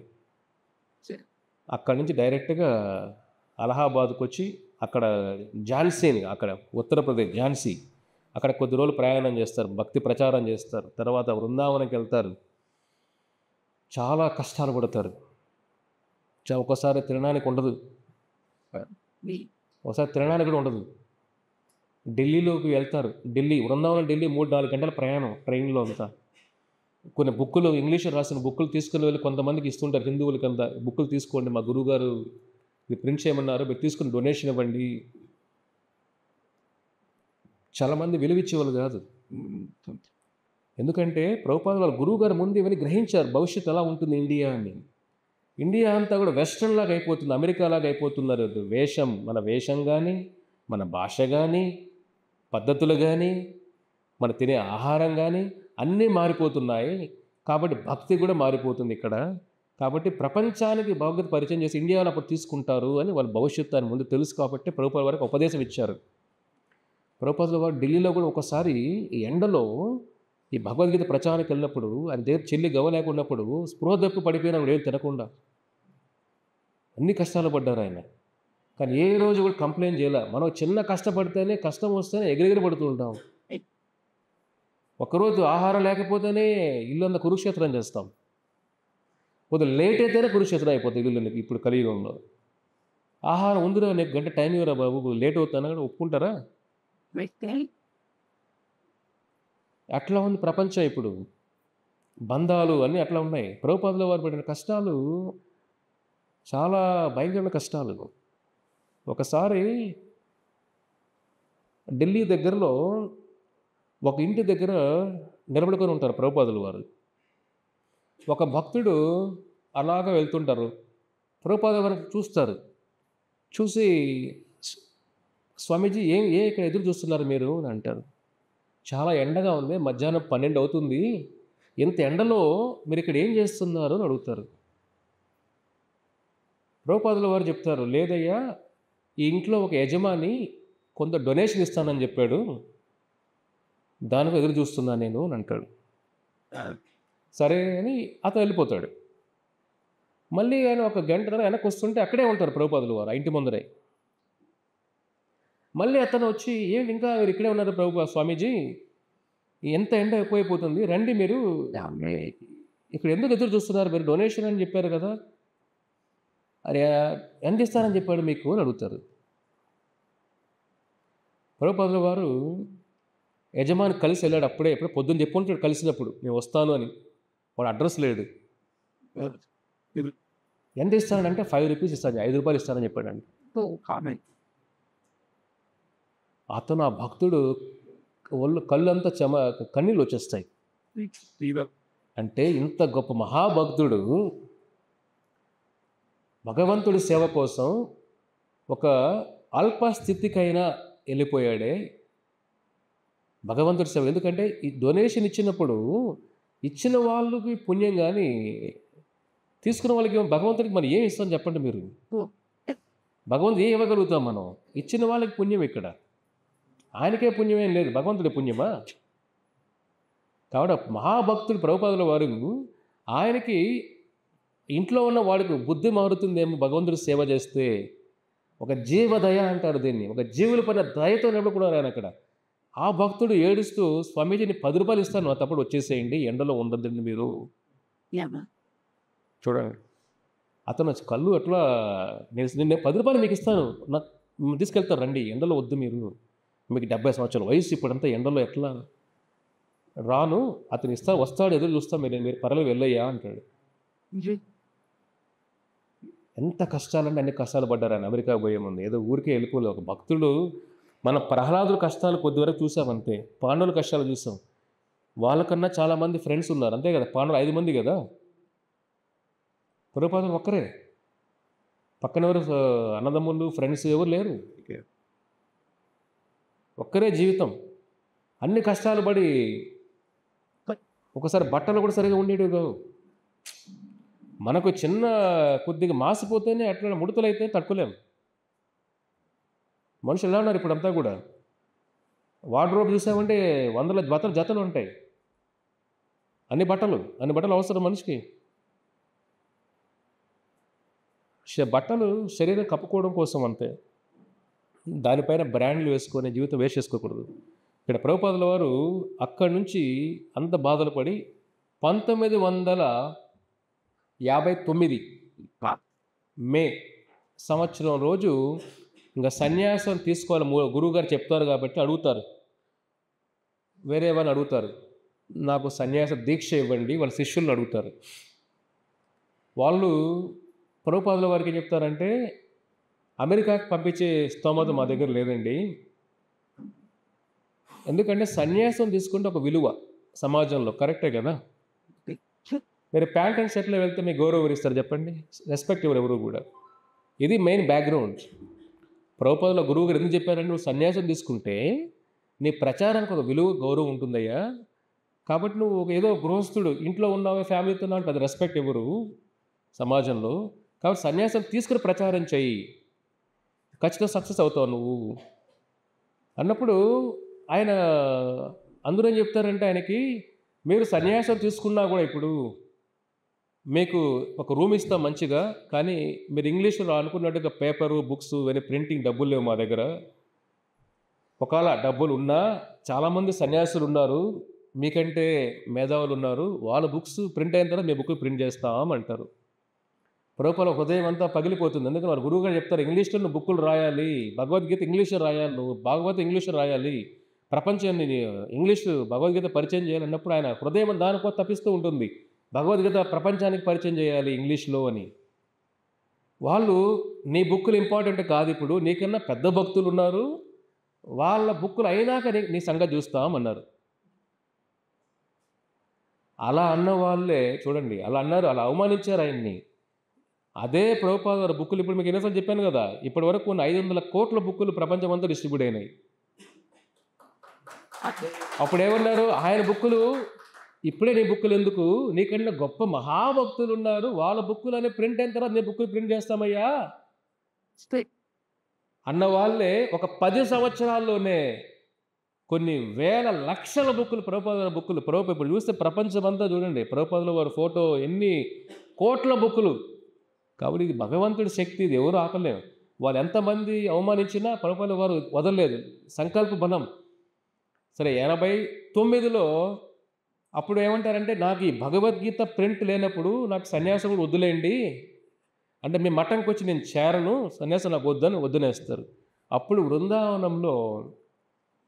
బృందావనంలో ఉన్నప్పుడు వాళ్ళ గురువు గారి, మీరు బృందావనం యాత్రకు వెళ్ళే వాళ్ళు వచ్చినప్పుడు చూపిస్తారు మీకు అది, భక్తులు కూడా. రాధా దామోదర టెంపుల్ ఉంటుంది బృందావనంలో, చాలా పురాతనమైన టెంపుల్, బృందావనంలోనే మంచి టెంపుల్ అది. అక్కడికి వెళ్తే కృష్ణుడి పాద ముద్రలు చూడొచ్చు మనం ఆ టెంపుల్లో, ఇప్పుడు కూడా ఉంది. కృష్ణుడు గోవుతో వస్తాడు కట్టి పెట్టుకొని, అది అట్లే ముద్ర ఉంటుంది. చాలా పురాతన టెంపుల్ రాధా దామోదర టెంపుల్. అక్కడ చిన్న రూమ్ ఉంటుంది, చిన్న రూమ్ ఇంతే. ఆ రూమ్లో ప్రభుపాద ఉండేవాళ్ళు అమెరికాకి వెళ్ళే ముందు. చిన్న రూమ్ అంతే, చిన్న కిటికీ ఉంటుంది, అదే అక్కడే ఉండేవాళ్ళు బుక్కులు రాసుకుంటూ. ఆ చిన్న రూమ్లో ఉంటూ రాధా దామోదర టెంపుల్లో ఉన్నప్పుడు వాళ్ళ గురువు గారు కళ్ళ వస్తారు. కళ్ళ వచ్చే ముందు ఆయన సమాధి అక్కడే ఉంటుంది, పుష్ప సమాధి వాళ్ళ గురువు గారిది. ఆ సమాధి దగ్గరికి ఏడుస్తాడు, నేనేం చేయమంటావు, నా దగ్గర డబ్బులు లేవు, అమెరికా వెళ్ళాలంటే ఎవరు సపోర్ట్ చేయట్లేదు. అప్పుడు president of India Sarvepalli Radhakrishnan, ఆయన్ని అందరూ అడిగాడు, ఎవరు నాకు సహాయం చేయట్లేదు డబ్బులు గురించి, అమెరికా పోవాలంటే నేను ఏం చేయాలి అని ఏడుస్తుంటే వాళ్ళ గురువు గారు మెసేజ్ ఇస్తారు. అప్పుడే చూడండి ఎలా ఉంటుందో, చెప్తారు, కల్లో చెప్తారు, నువ్వు ఏడవద్దు, నీకోసం వేల మంది అవతల ఎదురు చూస్తున్నారు నీకోసం. ఆ పాశ్చాత్య దేశ వెస్టర్న్ ల్యాండ్లో, అమెరికా వాటిల్లో, లండన్లో కూడా కొన్ని వేల మంది నీకు ఎదురు చూస్తున్నారు అక్కడ. నువ్వు ఇక్కడి నుంచి వెళ్ళడమే అంత కృష్ణుని మాయని నడిపిస్తుంది అంతా కూడా. ఇప్పుడు నువ్వేం బాధపడద్దు, ఏమీ లేకపోయినా అమెరికా పోతావు, కొన్ని వేల మంది నీకు రెడీగా ఉన్న నీకోసం అక్కడ సైనికుల్లా తయారవుతున్నారు, నువ్వు భయపడద్దు, నువ్వు సన్యాసం వెంటనే తీసుకోని అంటారు ఆయన. ఇంకంతే, నెక్స్ట్ డేనే ఒక భక్తుడు వస్తారు, పూర్ణ ప్రజ్ఞ అనేసి, కేశవ మహారాజ్. ప్రభుపాదుల వారు వాళ్ళ గురువు గారు శిష్యుడు ఆయన కూడా, అంటే వాళ్ళిద్దరు ఏమంటాం సమకాలికులు, గాడ్ బ్రదర్స్ అంటాం, ఒకే సమకాలికులు శిష్యులు. ఆయన సన్యాసం ఇస్తానని చెప్పి ప్రభుపాదుల వారిని మథురాలో తీసుకుని వెళ్ళి 59 సెప్టెంబర్ 17 ఆ రోజు సన్యాస దీక్ష ఇచ్చి, ప్రభుపాదుల పేరు ఏమవుతుందంటే భక్తి వేదాంత స్వామి మహారాజ్ పేరు మారుతుంది. అభయ చరణారవింద భక్తి వేదాంత స్వామి అవుతారు. సో ఆ సన్యాసం 59లో జరుగుతుంది.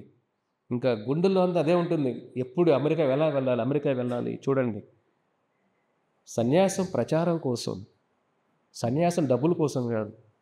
కలియుగంలో భాగవత పురాణం చెబుతుంది, కలియుగంలో సన్యాసం, సాధు డ్రస్సులు, సన్యాస దీక్షలు అనేవి కూడా సంపాదన కోసం ఎక్కువైపోతుంది కలియుగంలో రాను. ఇప్పుడే ఆల్రెడీ ఉన్నాయి చాలా వరకు. చాలామంది డ్రెస్సులు వేసుకునే ఉంటారు, సాఫ్రన్ కారం ఈ రంగు అన్ని రంగులు వేసుకునే ఉంటారు కొంతమంది. వాళ్ళకి ఏం కావాలి? చాలామంది అమాయకులు ఉంటారు. అమాయకుల్ని మోసం చేయడం, డబ్బులు సంపాదించడం, వాళ్ళకి మంత్రాలు చెప్పడం, అది చెప్పడం, ఇది చెప్పడం, మోసం చేయడం. మనం వాళ్ళని నమ్ముతాం కూడా ఎక్కువ. కలియుగం జ్ఞానం లేనప్పుడు అందరినీ గొర్రె ఎవరు నమ్ముతుంది? బా సూపర్. అలాగే కలియుగంలో ఎవరు నమ్ముతాం? అందరూ మనం కోసేసేవాడిని నమ్మేస్తాం ఫస్ట్ మనం, అంతేనా? ఎందుకంటే మనలో ఆ జ్ఞానం లేదు కదా. కాబట్టి మహిమలకి మనం లోనవుతున్నాం కానీ ఈ భగవద్గీత జ్ఞానాన్ని తెలుసుకోలేకపోతున్నాం మనం. కాబట్టి ప్రభుపాదుల వారు ఈ జ్ఞానాన్ని యథాతథంగా ఇవ్వాలి. అందుకే దీని పేరు కూడా ఎలా ఉంటుంది? భగవద్గీత ప్రపంచాన్ని మార్చిన గీత ఇది.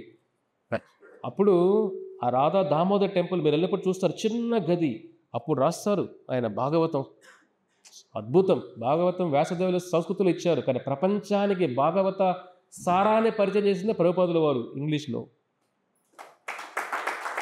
లేదంటే మనకే సంస్కృతి ఎలా మనకు తెలుసా? సంస్కృతం తెలియదు కదా. మనకంటే పోతన తెలుగులో రాశారు, బొమ్మన పోతన అంతా కూడా.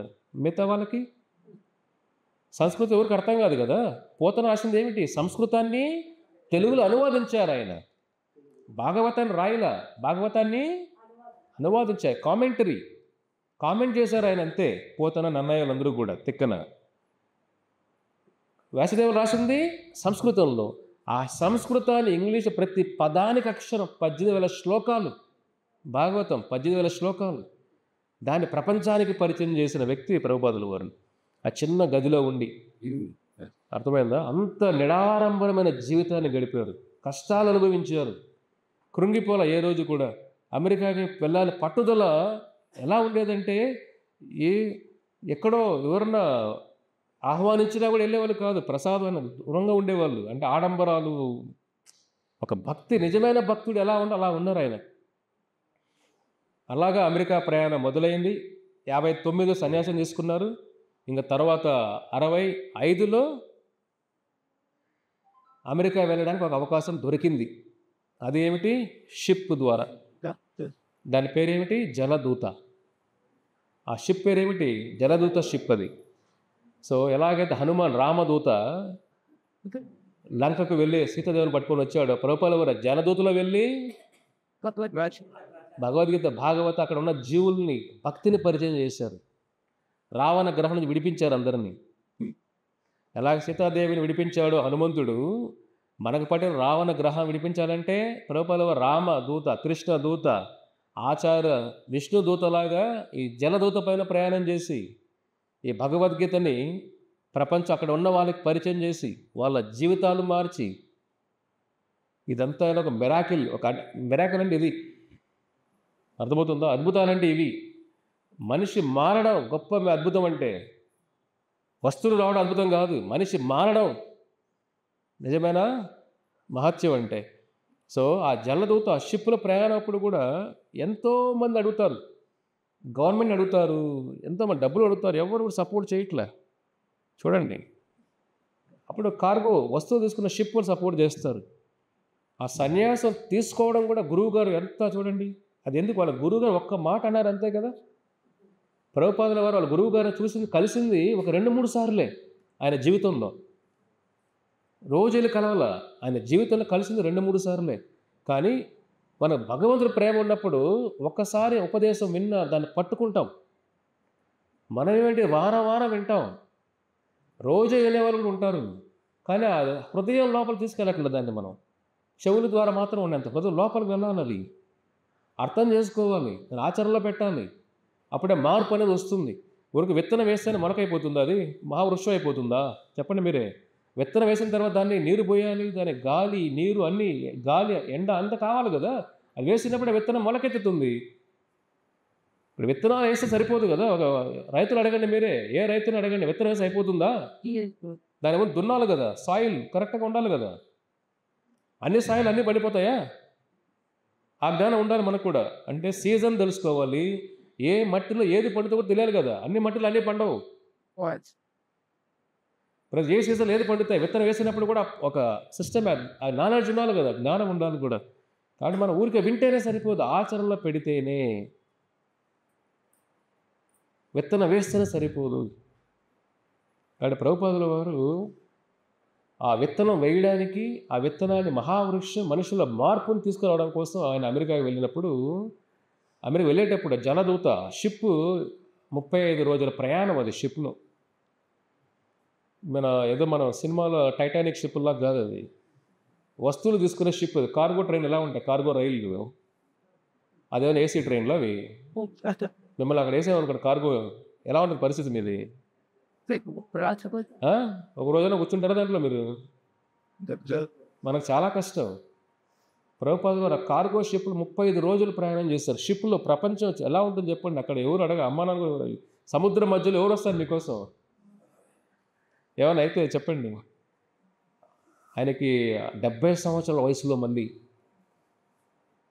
ఇదంతా ఏంటంటే మనం కష్టాలు ఉన్నప్పుడు ఎలా కృంగిపోకూడదో తెలుసుకోవాలి జీవితంలో. ప్రభుపాదుల జీవితం చూసామంటే మిషన్ ఇంపాసిబుల్ అంటారు మామూలుగా. అంటే ఒక అసామాన్యమైన యాత్ర ఇది ఒక మనిషి జీవితాల్లో. 70 సంవత్సరాల వయసులో సముద్ర ప్రయాణం అనేది చాలామంది అసలు డాక్టర్లు ఒప్పుకోరు. పోతావరా బాబు వెళ్తాను అని. మరి వెనక్కి కూడా తీసుకురాలి మళ్ళీ. సముద్రంలో వేయాల్సిందే బిల్ లాడని వేసినట్టు. అర్థమవుతుందా? కాబట్టి ప్రభుపాదుల వారు అంటారు, నేను చనిపోయినా పర్లేదు. ఆ షిప్ లేడీ చెప్తారు, సుమతి మొరార్జీ అని ఆవిడ షిప్ కంపెనీ ఓనరు. ఆవిడ, వద్దు స్వామీజీ, మీరు 70 సంవత్సరాల వయసులో మీరు వెళ్ళొద్దండి, నేను చనిపోయినా పర్లేదమ్మా, నా గురువు గారు చెప్పిన ఆజ్ఞ ఇది. చూడండి, 22లో చెబితే 65 అంటే ఎన్ని సంవత్సరాలు? 43 సంవత్సరాలు ఆయన వదిలిపెట్టలా ఆ గురువు గారు చెప్పిన మాట. ఎంత పట్టుదల ఉండాలి చెప్పండి. ఒక చిన్న మాట ఆ వదలకుండా ఆ మాట కోసం గురువుగారి సేవ చేయాలి. అది ఆ ధైర్యం ప్రభుపాదుల వారు మనకు నేర్పించింది. ఒక భక్తుల్లో ఉండాలి, సంకల్ప బలం ఉండాలి, ఒక రిజల్ట్, ఒక డిటర్మినేషన్, దృఢ నిశ్చయం ఉండాలి, సంకల్ప బలం ఉండాలి.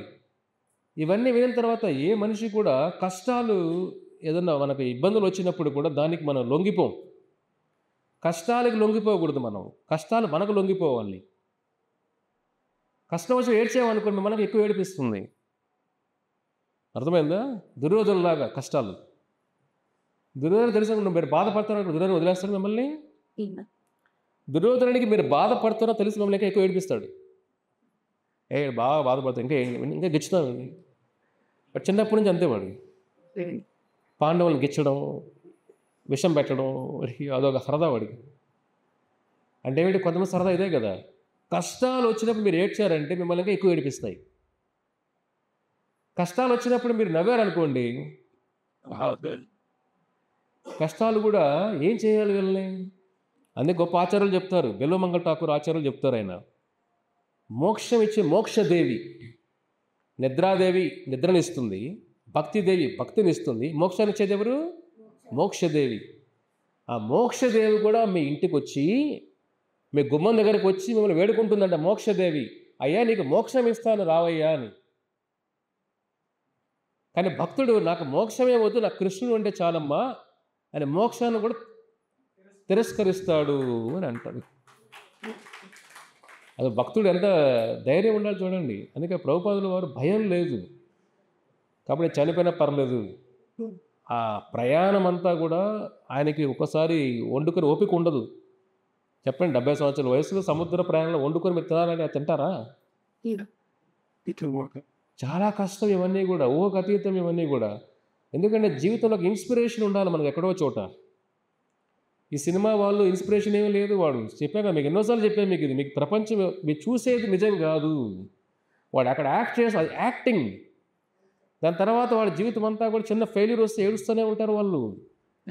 ఒక ఫెయిల్యూర్ వస్తే తట్టుకోలేరు, రెండు తట్టుకోలేరు. విజయాలు కావాలి వాళ్ళకి, విజయాలే వాళ్ళకి ఫుడ్. వ్యాపారస్తుడికి ఫుడ్ ఏమిటి? డబ్బు. సినిమా వాళ్ళకి ఫుడ్ ఏమిటి?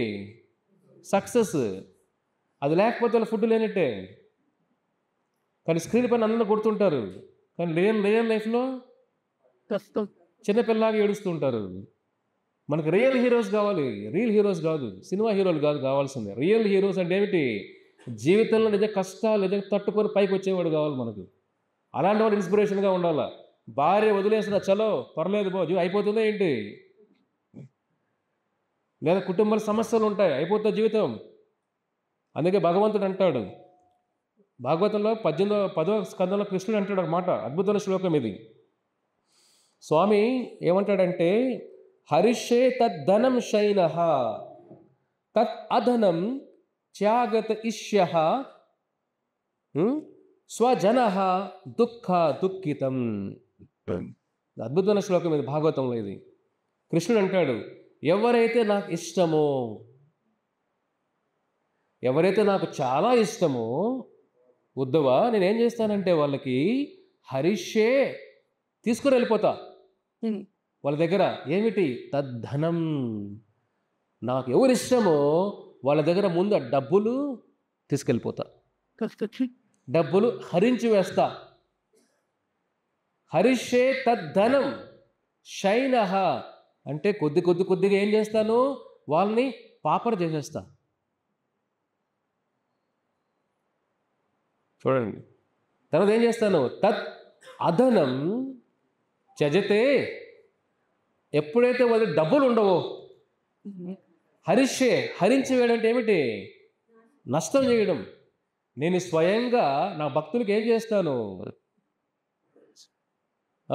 తద్ధనం హరిషే తద్ధనం శైనః తత్ అధనం త్యజతే యస్యః స్వజన దుఃఖ దుఃఖితం. నా భక్తులకి ఏం చేస్తారు? తద్ అధనం డబ్బులు లేకుండా చేసేస్తా. ఇప్పుడు డబ్బులు ఉండవు, త్యజంతే వదిలేస్తారు. ఎవరు? స్వజన. ఎవరు వదిలేసేది? సొంత స్వజన, సొంత భార్యే. ప్రభుపాదలో వదిలేసింది కదా వాళ్ళ భార్య. కరెక్టా కదా? స్వజన. ఎవరైతే మన ప్రేమ ప్రీతి అనుకుంటామో, కృష్ణుడు ఎంత అద్భుతమైన మాటలు అంటే ఇవి.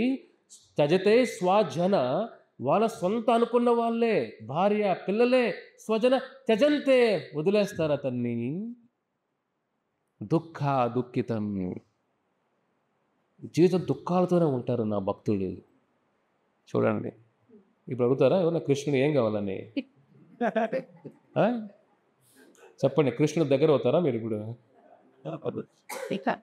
ఇప్పుడే చేయలేదు, ఇంకా లాస్ట్లో కూర్చునేస్తారేమో. ఇంకా నెక్స్ట్ వీక్కి మరి దగ్గరకు వస్తే కృష్ణుడు దగ్గర అవుతాం. భయంగా ఉంది ప్రభు, కొద్ది దూరం కూర్చుంటాం. ఇప్పుడిప్పుడే కొద్దిగా చేతుల చెల్లలు పడుతున్నాయి, ఇప్పుడే తడుస్తుంది అంతా. కొద్దిగా బ్యాంకులో కొద్దిగా ఎట్లా వస్తున్నాయి వెనకాల, అది కూడా హరించేస్తే ఇంక నేనే అయిపోవాలి. కొంత ప్రోగ్రాం రాకుండా పోతారేమో. ఇక్కడికి వచ్చి ఏం నేర్చుకుందామంటే హరిషే అని విన్నా నేను, ఇంకేదో మిగిలిదని విన్నాను. ఇక్కడ బ్యాంక్ బ్యాలెన్స్ 0 అయిపోయింది విన్నాను, కాబట్టి ఇంక రాను. కాదు, మన పాపాల బ్యాంక్ బ్యాలెన్స్ 0 అవుతుంది ఫస్ట్. ఏం 0 చేస్తాడు కృష్ణ? హరిషే అంటే ధనం ఒకటే కాదు, హరిషే అంటే మనకు పట్టిన గ్రహణాన్ని కూడా దూరం చేస్తాడు. ఈ మాయా గ్రహణాన్ని కూడా దూరం చేస్తాడు. అర్థమవుతుందా? కానీ నా భక్తుడు ఎప్పుడు కూడా నా గురించి కంప్లైంట్ చేయడు వద్దవా. ఇది కదా ఒక రిలేషన్షిప్లో ఏముండాలి, ఎప్పుడు ప్రేమ ఎప్పుడు ఎక్కువ పండుతుంది. కష్టాలు వచ్చినప్పుడు కూడా భార్య వదలకు పెట్టకుండా. అదే కదా 1960 సినిమాలు అలాగే ఉంటాయి కదా. మీకు చెప్పాలి, ఇవన్నీ ఓల్డ్ సినిమాలు ఇలాగ ఉంటాయి కదా. కష్టాలు పడినా కూడా బాధపడద్దండి, నేను ఉన్నానండి, మనం కష్టపడి పని చేసుకొని. ఇప్పుడు ఉంటారు అట్లా అంటారా భార్యలు? చెప్పండి, అంటారా? భర్తలని అంటారా? అలాంటి వేరే ప్రపంచంలో మనం ఉన్నాం ఇప్పుడు. అర్థమవుతుందా? కాబట్టి స్వజన, ఈ స్వజన బంధాలంతా కూడా ఉన్నందరికి భగవంతుడి దగ్గర అవుతున్నామంటే, ఎలాగైతే భగవంతుడు మనతో ఉన్న ఇవన్నీ కూడా తగ్గిస్తూ శనహ తగ్గించుకుంటూ వచ్చేస్తాడు. ఎందుకంటే నాకు వాడు తప్ప ఎవరు వద్దు, దీంతో ముగిచ్చేద్దాం మనం అర్జునుడితో పాటు. ఎందుకంటే ప్రభుపాద శ్లోకం గుర్తుపెట్టుకుని, ఎప్పుడు ఎక్కువ ఈ శ్లోకం ప్రభుపాద చెప్తుంటారు. కృష్ణుడు నా నుంచి అన్ని తీసుకెళ్ళిపోయాడు, నా వ్యాపారాలన్నీ లాసే. అర్థమైందా? 45 సంవత్సరాలు వ్యాపారాలన్నీ లాస్. నా కుటుంబం నన్ను వదిలేశారు, అంతేనా? భార్య పిల్లలు, 5 మంది పిల్లలు, ప్రభుపాద వరకు పిల్లలు వదిలేశారు, భార్య, అన్ని బంధాలు పోయినాయి. కానీ నేను అన్నీ పోగొట్టుకున్నా. కానీ అన్నీ పోగొట్టుకున్న అమెరికాకి ఖాళీ చేతితో వెళ్ళాను నేను అమెరికాకి. కానీ ప్రభుపాద శరీరం వదిలినప్పుడు అప్పుడే 1000 కోట్ల ప్రాపర్టీస్ ఉన్న ఆల్ ఓవర్ ద వరల్డ్. అన్ని దేవాలయాలు. ప్రభుపాద చెప్తారు, దేనికన్నా నా లైఫ్లో బిజినెస్లో ఫెయిల్ అయ్యాను, కానీ కృష్ణ బిజినెస్లో ఏమి లేకపోయినా ఇన్ని వేల కోట్లు టెంపుల్స్ అంతా కూడా సామ్రాజ్యాన్ని కృష్ణుడే ప్రతిష్టాపన చేశాడు, ఏమి లేకపోయినా కూడా. నా 5 మంది పిల్లలు పోయారు, నాకు 10,000 మంది పిల్లలు ఇచ్చాడు కృష్ణ అంటాడు. శిష్యులు అంతే కదా, శిష్యులే కొడుకులు కదా, కూతురే. గురువుకి ఎవరు పిల్లలంటే శిష్యుడే. నాకు 5 మంది పిల్లలు వెళ్ళిపోయినా కూడా కృష్ణుడు లాగేశాడు, కానీ వెనక్కి ఏమిచ్చాడు? నన్ను కంటికి రెప్పలా కాపాడగారు 10,000 మంది శిష్యులు ఇచ్చాడు. నా కోసం ఏదైనా చేసే ప్రాణత్యాగం చేసే శిష్యులు నాకు ఇచ్చాడు, కానీ ఎక్కడ నేను నష్టపోయాను అంటాడు ప్రభుపాదుల వారు. చూడండి, భక్తిలో నష్టం ఎక్కడుంది? నష్టం లేదు భక్తిలో. కృష్ణుడు హరించి వేసిన మనలో ఉన్న చెడ్డ గుణం హరించి వేస్తాడు, మనలో ఉన్న బరువు తగ్గిస్తున్నాడు. కాబట్టి ఎప్పుడు మనం నెవర్ ఏ లూజర్. భక్తిలో ఎప్పుడు మనం లూజ్ అయ్యే లేదు, ఇక్కడ నష్టపోయేది లేదు భక్తిలో. చూడు, ప్రభుపాద జీవితం చూస్తే ఎక్కడ మొదలైంది, లాస్ట్లో ఏమేమి చూడండి. అంటే వాళ్ళ గురువు గారి కొన్ని వేల మంది శిష్యులు ఉన్నా కానీ, సన్యాసి శిష్యులు ఉన్నా కానీ, ఒక సింపుల్ గృహస్థ, ఒక చిన్నపాటి గృహస్థ, ఎప్పుడు ఎక్కడ ఒక సన్యాసిలాగా అవ్వలేదు. ఆయన గురువు గారు ఉన్నప్పుడు పెద్ద పదవుల్లో లేరు, ఎక్కడ ప్రచారం లేరు. ఒక సింపుల్ చిన్న కుటుంబంతో ఉన్న సింపుల్ గృహస్థ ప్రపంచాన్ని కృష్ణ పరిచయం చేసిన స్థాయికి వెళ్ళారంటే చూడండి ఎంత, అది గురు బలం. అదే ప్రభుపాదులు అంటారు, ఇవంతా చేసి నా గురువు గారు అనుగ్రహం అని సాధించాను నేను. కానీ మన గురుభక్తి ఉండాలి ఎప్పుడు కూడా జీవితంలో ముందుకెళ్ళాలని. అదే మనం నేర్చుకోవాలి. ప్రభుపాద జీవితంలో చూసామంటే అన్ని వేల మంది శిష్యుల్లో ఒక్క శిష్యుడు ఎలా అయ్యాడంటే ఆ గురుకృప ఉంది కాబట్టి. మనకు ఆ గురుకృప ఉన్నప్పుడే భక్తిలో ముందుకు వెళ్తాం. ఎంతసేపు ఈ బంధాలు ఆ బంధాలు. కృష్ణుడు అర్జునుడితో పాటు వెళ్తూ అడవిలోకి వెళ్తారు. వెళ్ళినప్పుడు కృష్ణుడు ఒక మంచి భక్తురాలు, కృష్ణుడి ప్రేమ. ప్రతి ఒకే ఒక ఆవిడికి వయసు ఎక్కువ, ఆవులు ఉంటాయి, ఒకే ఆవులు ఒకే గోవు. ఆ గోవు పాలు పితికి కృష్ణుడికి నైవేద్యం పెడుతుంది పాపం. అదే కొద్దిగా అమ్మి వచ్చిన దాంతో కొద్దిగా ఆహారం, అంతే. చూడండి ఎంత సింపుల్ జీవితం కదా. భక్తి అంటే ఏం చేయాలి? సింప్లిఫై చేయాలి, అంటే సింపుల్గా చేయాలి జీవితాన్ని, పెద్ద చేసుకోకూడదు జీవితాన్ని. ఆవిడ అలా జీవితం గడుపుతుంది, కానీ కంప్లైంట్ ఏమి ఉండదు. వచ్చిన కాడికి ఒక పూట తిన్నా చాలు, భగవంతు తలుచుకోండి. పేదరికంలో ఉంటుంది, చిన్న గుడిస, వర్షం పడితే కారిపోతుంది అది కూడా. కానీ ఏ రోజు ఏడుస్తూ, భగవంతుడా నీకు రోజు నైవేద్యం పెడుతున్నా, రోజు నామం జపం చేస్తున్నా, రోజు నీ పేరు చెప్తున్నా, నాకేమి ఇచ్చావు నువ్వు? వర్షం పడితే నాకు నీరు ఇచ్చావు, పైన గుడిసి ఇచ్చావు, కంప్లైంట్ చేయలే. భక్తుల్లోకి వస్తే ఏం చెప్తాం మనం? First complaints ఆపేస్తాం. కంప్లైంట్స్ ఏం, ఇది ఉంది అది ఉందని. భగవంతుడు తెలీదా? ఆయన తెలీదా నీకే కష్టాలు ఉన్నాయో? రోజు చెప్పాలి ఆయన్ని, హింస పెడేస్తావు ఆయన రోజు చెప్పి చెప్పి చెప్పి చెప్పి. ఆయనకేం చెప్పకూడదు, అన్నీ తెలుసు ఆయనకి. ఇప్పుడు ఈవిడ కంప్లైంట్ చేయదు, జీవితం బాగుంది. కృష్ణుడు అర్జునుడు వెళ్తారు ఆవిడ ఇంటికి. వెళ్ళినప్పుడు కృష్ణార్జునుడు వెళ్ళినప్పుడు ఆవిడ ఆనందపడిపోతుంది. అయ్యో నా కృష్ణ భగవాన్ ఇంటికి వచ్చారే అని అద్భుతంగా ప్రేమగా ఉన్న పాలుని స్వామికి నైవేద్యం పెట్టి అంత భక్తిగా కృష్ణుడిని సేవిస్తుంది. ఆవిడ భక్తి, కృష్ణుడు కూడా హృదయం పొంగిపోతుంది. బా, ఈ వయసులో కూడా ఎంత భక్తిగా ఉందో ఈవిడ. చూడండి, భక్తి ఉన్నప్పుడు వయసు, శరీరం ఎన్ని అడ్డంకులు ఉన్నా కానీ మనస్సు ఎప్పుడు కూడా భగవంతుడు నడుస్తూ ఉంటుంది. శరీరం వెళ్ళలేకపోవచ్చు, కానీ మనసు ఎప్పుడు ఆయన చింతనలో, హరిచింతనలో ఉండాలి. కాబట్టి శరీరం బాగా ఉన్నప్పుడే శరీరం బాగా వాడుకోండి. అందుకే తీర్థయాత్రలు అన్నీ వెళ్ళండి, వృందావనం చూడండి, భక్తులను చూడండి, ఆ పుణ్యక్షేత్రాలు చూడండి. ఆ జీవితంలో మళ్ళీ వెళ్తామో తెలియదు. వృందావనం నేల అడుగు పెట్టినా కూడా, ధూళి తగిలినా కూడా, చెప్పాం కదా మీకు, వృందావన ధూళి ఏమంటాం? బ్రహ్మదేవుడే అక్కడ గడ్డి మొరచిగా పుట్టాలని కోరుకుంటున్న వృందావనంలో ఆ ధూళి, ఆ దుమ్ము నాకు తగలాలి అని. చూడండి, అది వృందావన నేల అంటే సామాన్య నేల కాదు ఇది. అటువంటి నేల దర్శనం చేసుకున్న చాలు మనం అనుకోవాలి. అక్కడ కృష్ణుడే వచ్చాడని ఆ తల్లి ముసలావిడ ఆనందపడిపోతుంది. సరే, ఆవిడ్ని చూసి వెళ్ళొస్తానమ్మా కృష్ణుడు భగవంతుడు అర్జునుడు వెళ్ళిపోతారు. అర్జునుడు అయితే మైండ్లో ఇబ్బంది బాధపడతా ఉంటాడు. అడగాల వద్దా అని. సరే కృష్ణుడు అడిగేస్తాడు. కృష్ణ నాకు కొద్దిగా బాధగా ఉంది కృష్ణ అంటాడు. ఏమైంది అర్జున అని అంటాడు. నువ్వు ఎంతోమందికి ఎంతో చేసావు, సుధామాకి ఎన్ని ఇచ్చేసావు కదా. కుచేరుడి కృష్ణుడు ఏమిచ్చాడు? అటుకులు తీసుకున్న మొత్తం బంగారు అన్నీ ఇచ్చేసావు, ప్యాలెస్లు ఇచ్చేసావు, అందరికి అడిగిందో ఇచ్చేస్తావు. ఇక్కడ నీ భక్తురాలు అంత వయసులో ఒక చిన్న ఆవు పెట్టుకొని పేదరికంలో ఉంది, గుడిసె పైన కారిపోతుంది, వర్షం పడినా కానీ తినడానికి కూడా సరిగ్గా తిండి లేదు ఆవిడికి. నువ్వు అవన్నీ ఏమి నువ్వు దీవించలేదే. ఆవిడకి ఏదైనా ఆశీర్వదించిందో, ఏదైనా మంచిగా జీవితం మార్చిందో, కృష్ణ నాకు బాధపడుతున్నాను, ఎందుకో నాకు బాగాలేదు కృష్ణ అంటాడు. లేదు ఆవిడకి నేను ఆశీర్వదించానులే అంటాడు కృష్ణ. ఆడికి ఆశీర్వాదం చేశానులే అంటాడు. ఓ ఏమిచ్చావు కృష్ణ అని అంటాడు. ఇప్పుడు కృష్ణ అంటాడు, రేపు వాడు ఆవిడ చనిపోతుంది, ఆవు ఈరోజు ఆవు ఆయుష్, రేపు ఆవు చనిపోతుంది. ఇదేమిటయ్యా, ఆశీర్వదించమంటే ఆవు ఉన్న ఆవుని తీసుకెళ్ళిపోతావు, ఆవిడ ఎలా బతకాలి, ఆవిడ ఆధారం ఆవే, ఆవిడ జీవనాధారం, ఆ జీవనాధారం తీసుకెళ్ళిపోతానంటే నువ్వు ఇదేం ఆశీర్వాదం ఇది. ఇక్కడ కృష్ణ ఏమన్నాడు, హరిషే తద్ధనం శనైహే తదో అధనం చజంతే. నేను తీసుకెళ్ళిపోతాను అన్నాడు స్వామి, ఆవును తీసుకెళ్ళిపోతాను రేపు అంటాడు. అర్జునుడు షాక్ అవుతాడు, ఇదేమి ఇంత ఆశీర్వాదం ఇది. అప్పుడు కృష్ణ అంటాడు, లేదు ఆవిడ ఆవు పైన అటాచ్మెంట్ ఉంది, అటాచ్మెంట్ నా పైన రావాలి, ఆవు పైన కాదు. కాబట్టి ఆవిడ ఈ సమయం నా పైన అటాచ్మెంట్ ఉంటే నన్ను చేరుకుంటుంది, ఆవు పైన అటాచ్మెంట్ ఉంటే ఎం వాపి స్మరన్ భావం తచ్చంత కలేవరం. అంటే ఏమిటి, చనిపోయేటప్పుడు ఏ భావం అయితే చనిపోతామో అదే భావంతో మళ్ళీ పుడతాం. ఇప్పుడు చనిపోయేటప్పుడు నా భార్య అబ్బో గుణశైలి అరుంధతి అనుకున్న జన్మలో ఆడవాళ్ళగా పుడతాం, నా భార్య శ్రీరాముడు అనుకుంటే మగవాళ్ళగా పుడతాం, కర్మ ఉండాలి దానికి కూడా. చనిపోయి ఆవు గుర్తొస్తే ఎలా పుడతావు, ఆవులా పుడతాం. కృష్ణుడు ఏమన్నాడు, ఆవికి ఆధారం లేకుండా చేశానంటే నా పైన ఆధారపడుతుంది. అప్పుడు ఇంకా అర్థమైనా, గోవు ఆధారం కాదు, గోవిందుడు ఆధారం. కాబట్టి నా పైన ఆధారపడాలి ఆవిడ. రేపటి నుంచి ఆధారపడి వెంటనే వైకుంఠం నేను తీసుకుని పోతాను ఆవిడ్ని. కాబట్టి నువ్వే ఆవు గురించి బాధపడద్దు, నేను ఆవిడ గురించి బాధపడుతున్నాను అంటాడు.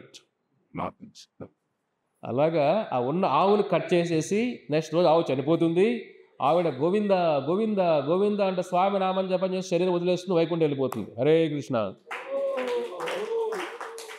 మన ఆవును చూస్తున్నాం, ఆవు తర్వాత ఆవిడ మోక్షం చూడాలి కదా. కాబట్టి భగవంతుడు లాగేస్తాడు అంటే ఆయనకేమో లక్ష్మీదేవి ఇంట్లో లక్ష్మీదేవి పాదాలు మసాజ్ చేస్తుంది, దగ్గర ఏం లాగుతాడు ఆయన చెప్పండి, ఏం నష్టపోతాం మనం. వెళ్ళేటప్పుడు మనం ఏం తీసుకెళ్తాం ఇక్కడి నుంచి చెప్పండి, వచ్చేటప్పుడు ఏం తెచ్చావు, వెళ్ళినప్పుడు ఏం తీసుకెళ్తుంది, ఏమీ లేదు. కానీ ఉండదు, ఉన్న మధ్యలోనే ఇదంతా నాదే ఇదంతా నాదే ఇదంతా నాదే వ్యామోహం. ఇదే గ్రహణం అని చెప్పింది, ఇదే మీకు అందరికీ. ఈ ధనగ్రహణం, భూగ్రహణం, కుటుంబ గ్రహణం, బంధ గ్రహణం, మాయాగ్రహం, ఈ గ్రహణాలుగా మనకన్నా సూర్య చంద్రగ్రహణాలు ప్రపంచంలో మనకున్న గ్రహణాలు లెక్కేళ్ళు పెట్టలేము. రోజు గ్రహణంలో ఉన్న రోజు గ్రహణం పేరు పెట్టచ్చు మనకు. అర్థమైందా? ఇన్ని గ్రహాలు బయటపడాలంటే గోవిందనామ హరే కృష్ణ మహామంత్రం ఆచార్య సేవన. కాబట్టి మీరు అందరూ కూడా ప్రభుపాదుల వారి ప్రణామంత్రం అని చెప్పి ఏదో సన్యాసం తీసుకున్నారు. ఆయన సన్యాసం తీసుకున్నారు కాబట్టి ఇస్కాన్ ప్రపంచాన కృష్ణ చైతన్య ఒక సంఘాన్ని అమెరికాలో ప్రతిష్టాపన చేసి, ఒకటే సంస్థ అమెరికాలో ప్రతిష్టాపన చేసి ప్రపంచమంతా కూడా కృష్ణ చైతన్య ఇండియాలో ఇది పుట్టింది ఎక్కడ, అమెరికాలో పుట్టింది. ఇప్పుడు ఎట్లా ఉంది ప్రపంచం, ఏ మూలకెళ్ళ కృష్ణాష్టమి, ఏ మూలకెళ్ళ భగవద్గీత, ఏ మూలకెళ్ళ భాగవత, రష్యా ఎక్కడికెళ్ళ ఉక్రెయిన్లో కూడా ప్రసాదం డిస్ట్రిబ్యూట్ చేస్తారు రోజు కూడా. అక్కడ భక్తులు యుద్ధం జరుగుతున్నా కూడా ఇంత అసలు ఊరికి అతీతం కదా ఇవన్నీ, చేతిలో చిల్లి గవ్వ లేకుండా. కాబట్టి ఎప్పుడు భక్తులు నష్టం ఎప్పటికీ లేదు మనకు. కానీ నష్టం అంటే భౌతికంగా జరిగే నష్టం కాదు, ఆధ్యాత్మిక నష్టమే నిజమైన నష్టం. మనిషికి డబ్బులు పోతే మళ్ళీ వస్తాయి, రాకపోయినా పర్లేదు. మానవ జీవితం పోతే గ్యారంటీ ఉందా మీకు? యమధర్మరాజు ఇస్తారా 10 కోట్లు? బెంగళూరులో ఒక ల్యాండ్ రాజస్థాన్ యమధర్మరాజ్, నన్ను వదిలేవా ప్లీజ్, హిందూపూర్ 5 acres ఉంది సుగూరులో, అది రాసిచ్చేస్తాను నీకు, నన్ను వదిలేవా ప్లీజ్. వదిలేస్తాడు యమధర్మరాజు వాళ్ళు చెప్పండి. ల్యాండ్ డీల్స్ పెట్టుకు వదిలేస్తాడా? ఇది ఇంత వదిలితే అయిపోయింది, చాప్టర్ క్లోజ్. ఇది ఎనీ టైం చాప్టర్ ఇది క్లోజ్ అయిపోతుంది. ఇక్కడ లెక్కలుగా తెలియదు మనకు, ఎప్పుడు క్లోజ్ తెలియదు, అదే లోపలే జీవితం తెలుసుకోండి. కాబట్టి ఆధ్యాత్మిక జీవితం లేదు గుడ్డిగా వెళ్ళిపోవడం కాదు, గుడ్డిగా పూజలు వ్రతాలు చేయడం కాదు. ప్రాబ్లమ్స్ తెలుసుకోండి, ఫస్ట్ జీవిత విలువలు తెలుసుకోండి, భగవద్గీత తెలుసుకోండి, ఆచార్య గురించి తెలుసుకోండి, వాళ్ళ జీవిత త్యాగాల గురించి తెలుసుకోండి, ఎన్ని కష్టాలు పడ్డారో తెలుసుకోండి మన కోసం. మన ఇంట్లో అమ్మ నాన్నతో కష్టపడితేనే మనం వాళ్ళ కోసం ఎన్నో ఇల్లు కట్టేస్తాం, ఎన్నో వాళ్ళకి చేస్తాం. నా అమ్మ ఎంత కష్టపడి మా నాన్న ఎంత కష్టపడారు అంటాం. మన కోసం సమాజం ఎంత కష్టపడి ఆచారాల కోసం మనం ఏం చేస్తున్నాం చెప్పండి? వాళ్ళ పేర్లే తెలియదు మనకు. ఇది మన దురదృష్టం. కాబట్టి ఈ సత్సంగాలు ఎందుకంటే ఏదో జీవితం తెలుసుకోవాలి, జీవన విధానం తెలుసుకోవాలి, గొప్ప గొప్ప ఋషులు ఆచార్యులు వాళ్ళ జీవితంలో ఇలా త్యాగాలు తెలుసుకోవాలి మనం. అప్పుడే జీవితంలో ముందుకు వెళ్తాం. ఇంత త్యాగం చేశారు మన కోసమని. మనమేం త్యాగం చేయాలి? టైంకి రావాలి ప్రోగ్రామ్కి. మీరు త్యాగం ఫస్ట్ త్యాగం ఏం చేయాలి? మీరు టైంకు రండి. రెండో త్యాగం ఏం చేయాలి? ఈ హరినామం జపం చేయండి. కొద్ది సమయం మీ సమయాన్ని త్యాగం చేయండి. ఫస్ట్ జీవితాన్ని మార్చుకోండి. కాబట్టి ప్రభుపాదుల వారు సన్యాసం తీసుకొని మన జీవితాల్లో ఆ భక్తిని నింపడానికి ఆయన జీవితాన్ని వదులుకున్నారు. అన్ని కష్టాలు పడ్డారు. కాబట్టి అలాంటి ఆచారం ఉన్నారు కాబట్టి ఇప్పుడు ప్రపంచమంతా ఈ సనాతన ధర్మ ప్రచారం జరుగుతుంది. మనం ఎప్పటికీ రుణపడి ఉంటాం. కాబట్టి ప్రభుపాదుల వారిని తలుచుకుంటూ శ్రీల ప్రభుపాదికి జై, హరే కృష్ణ మహామంత్రకి జై, భగవద్గీతకి జై.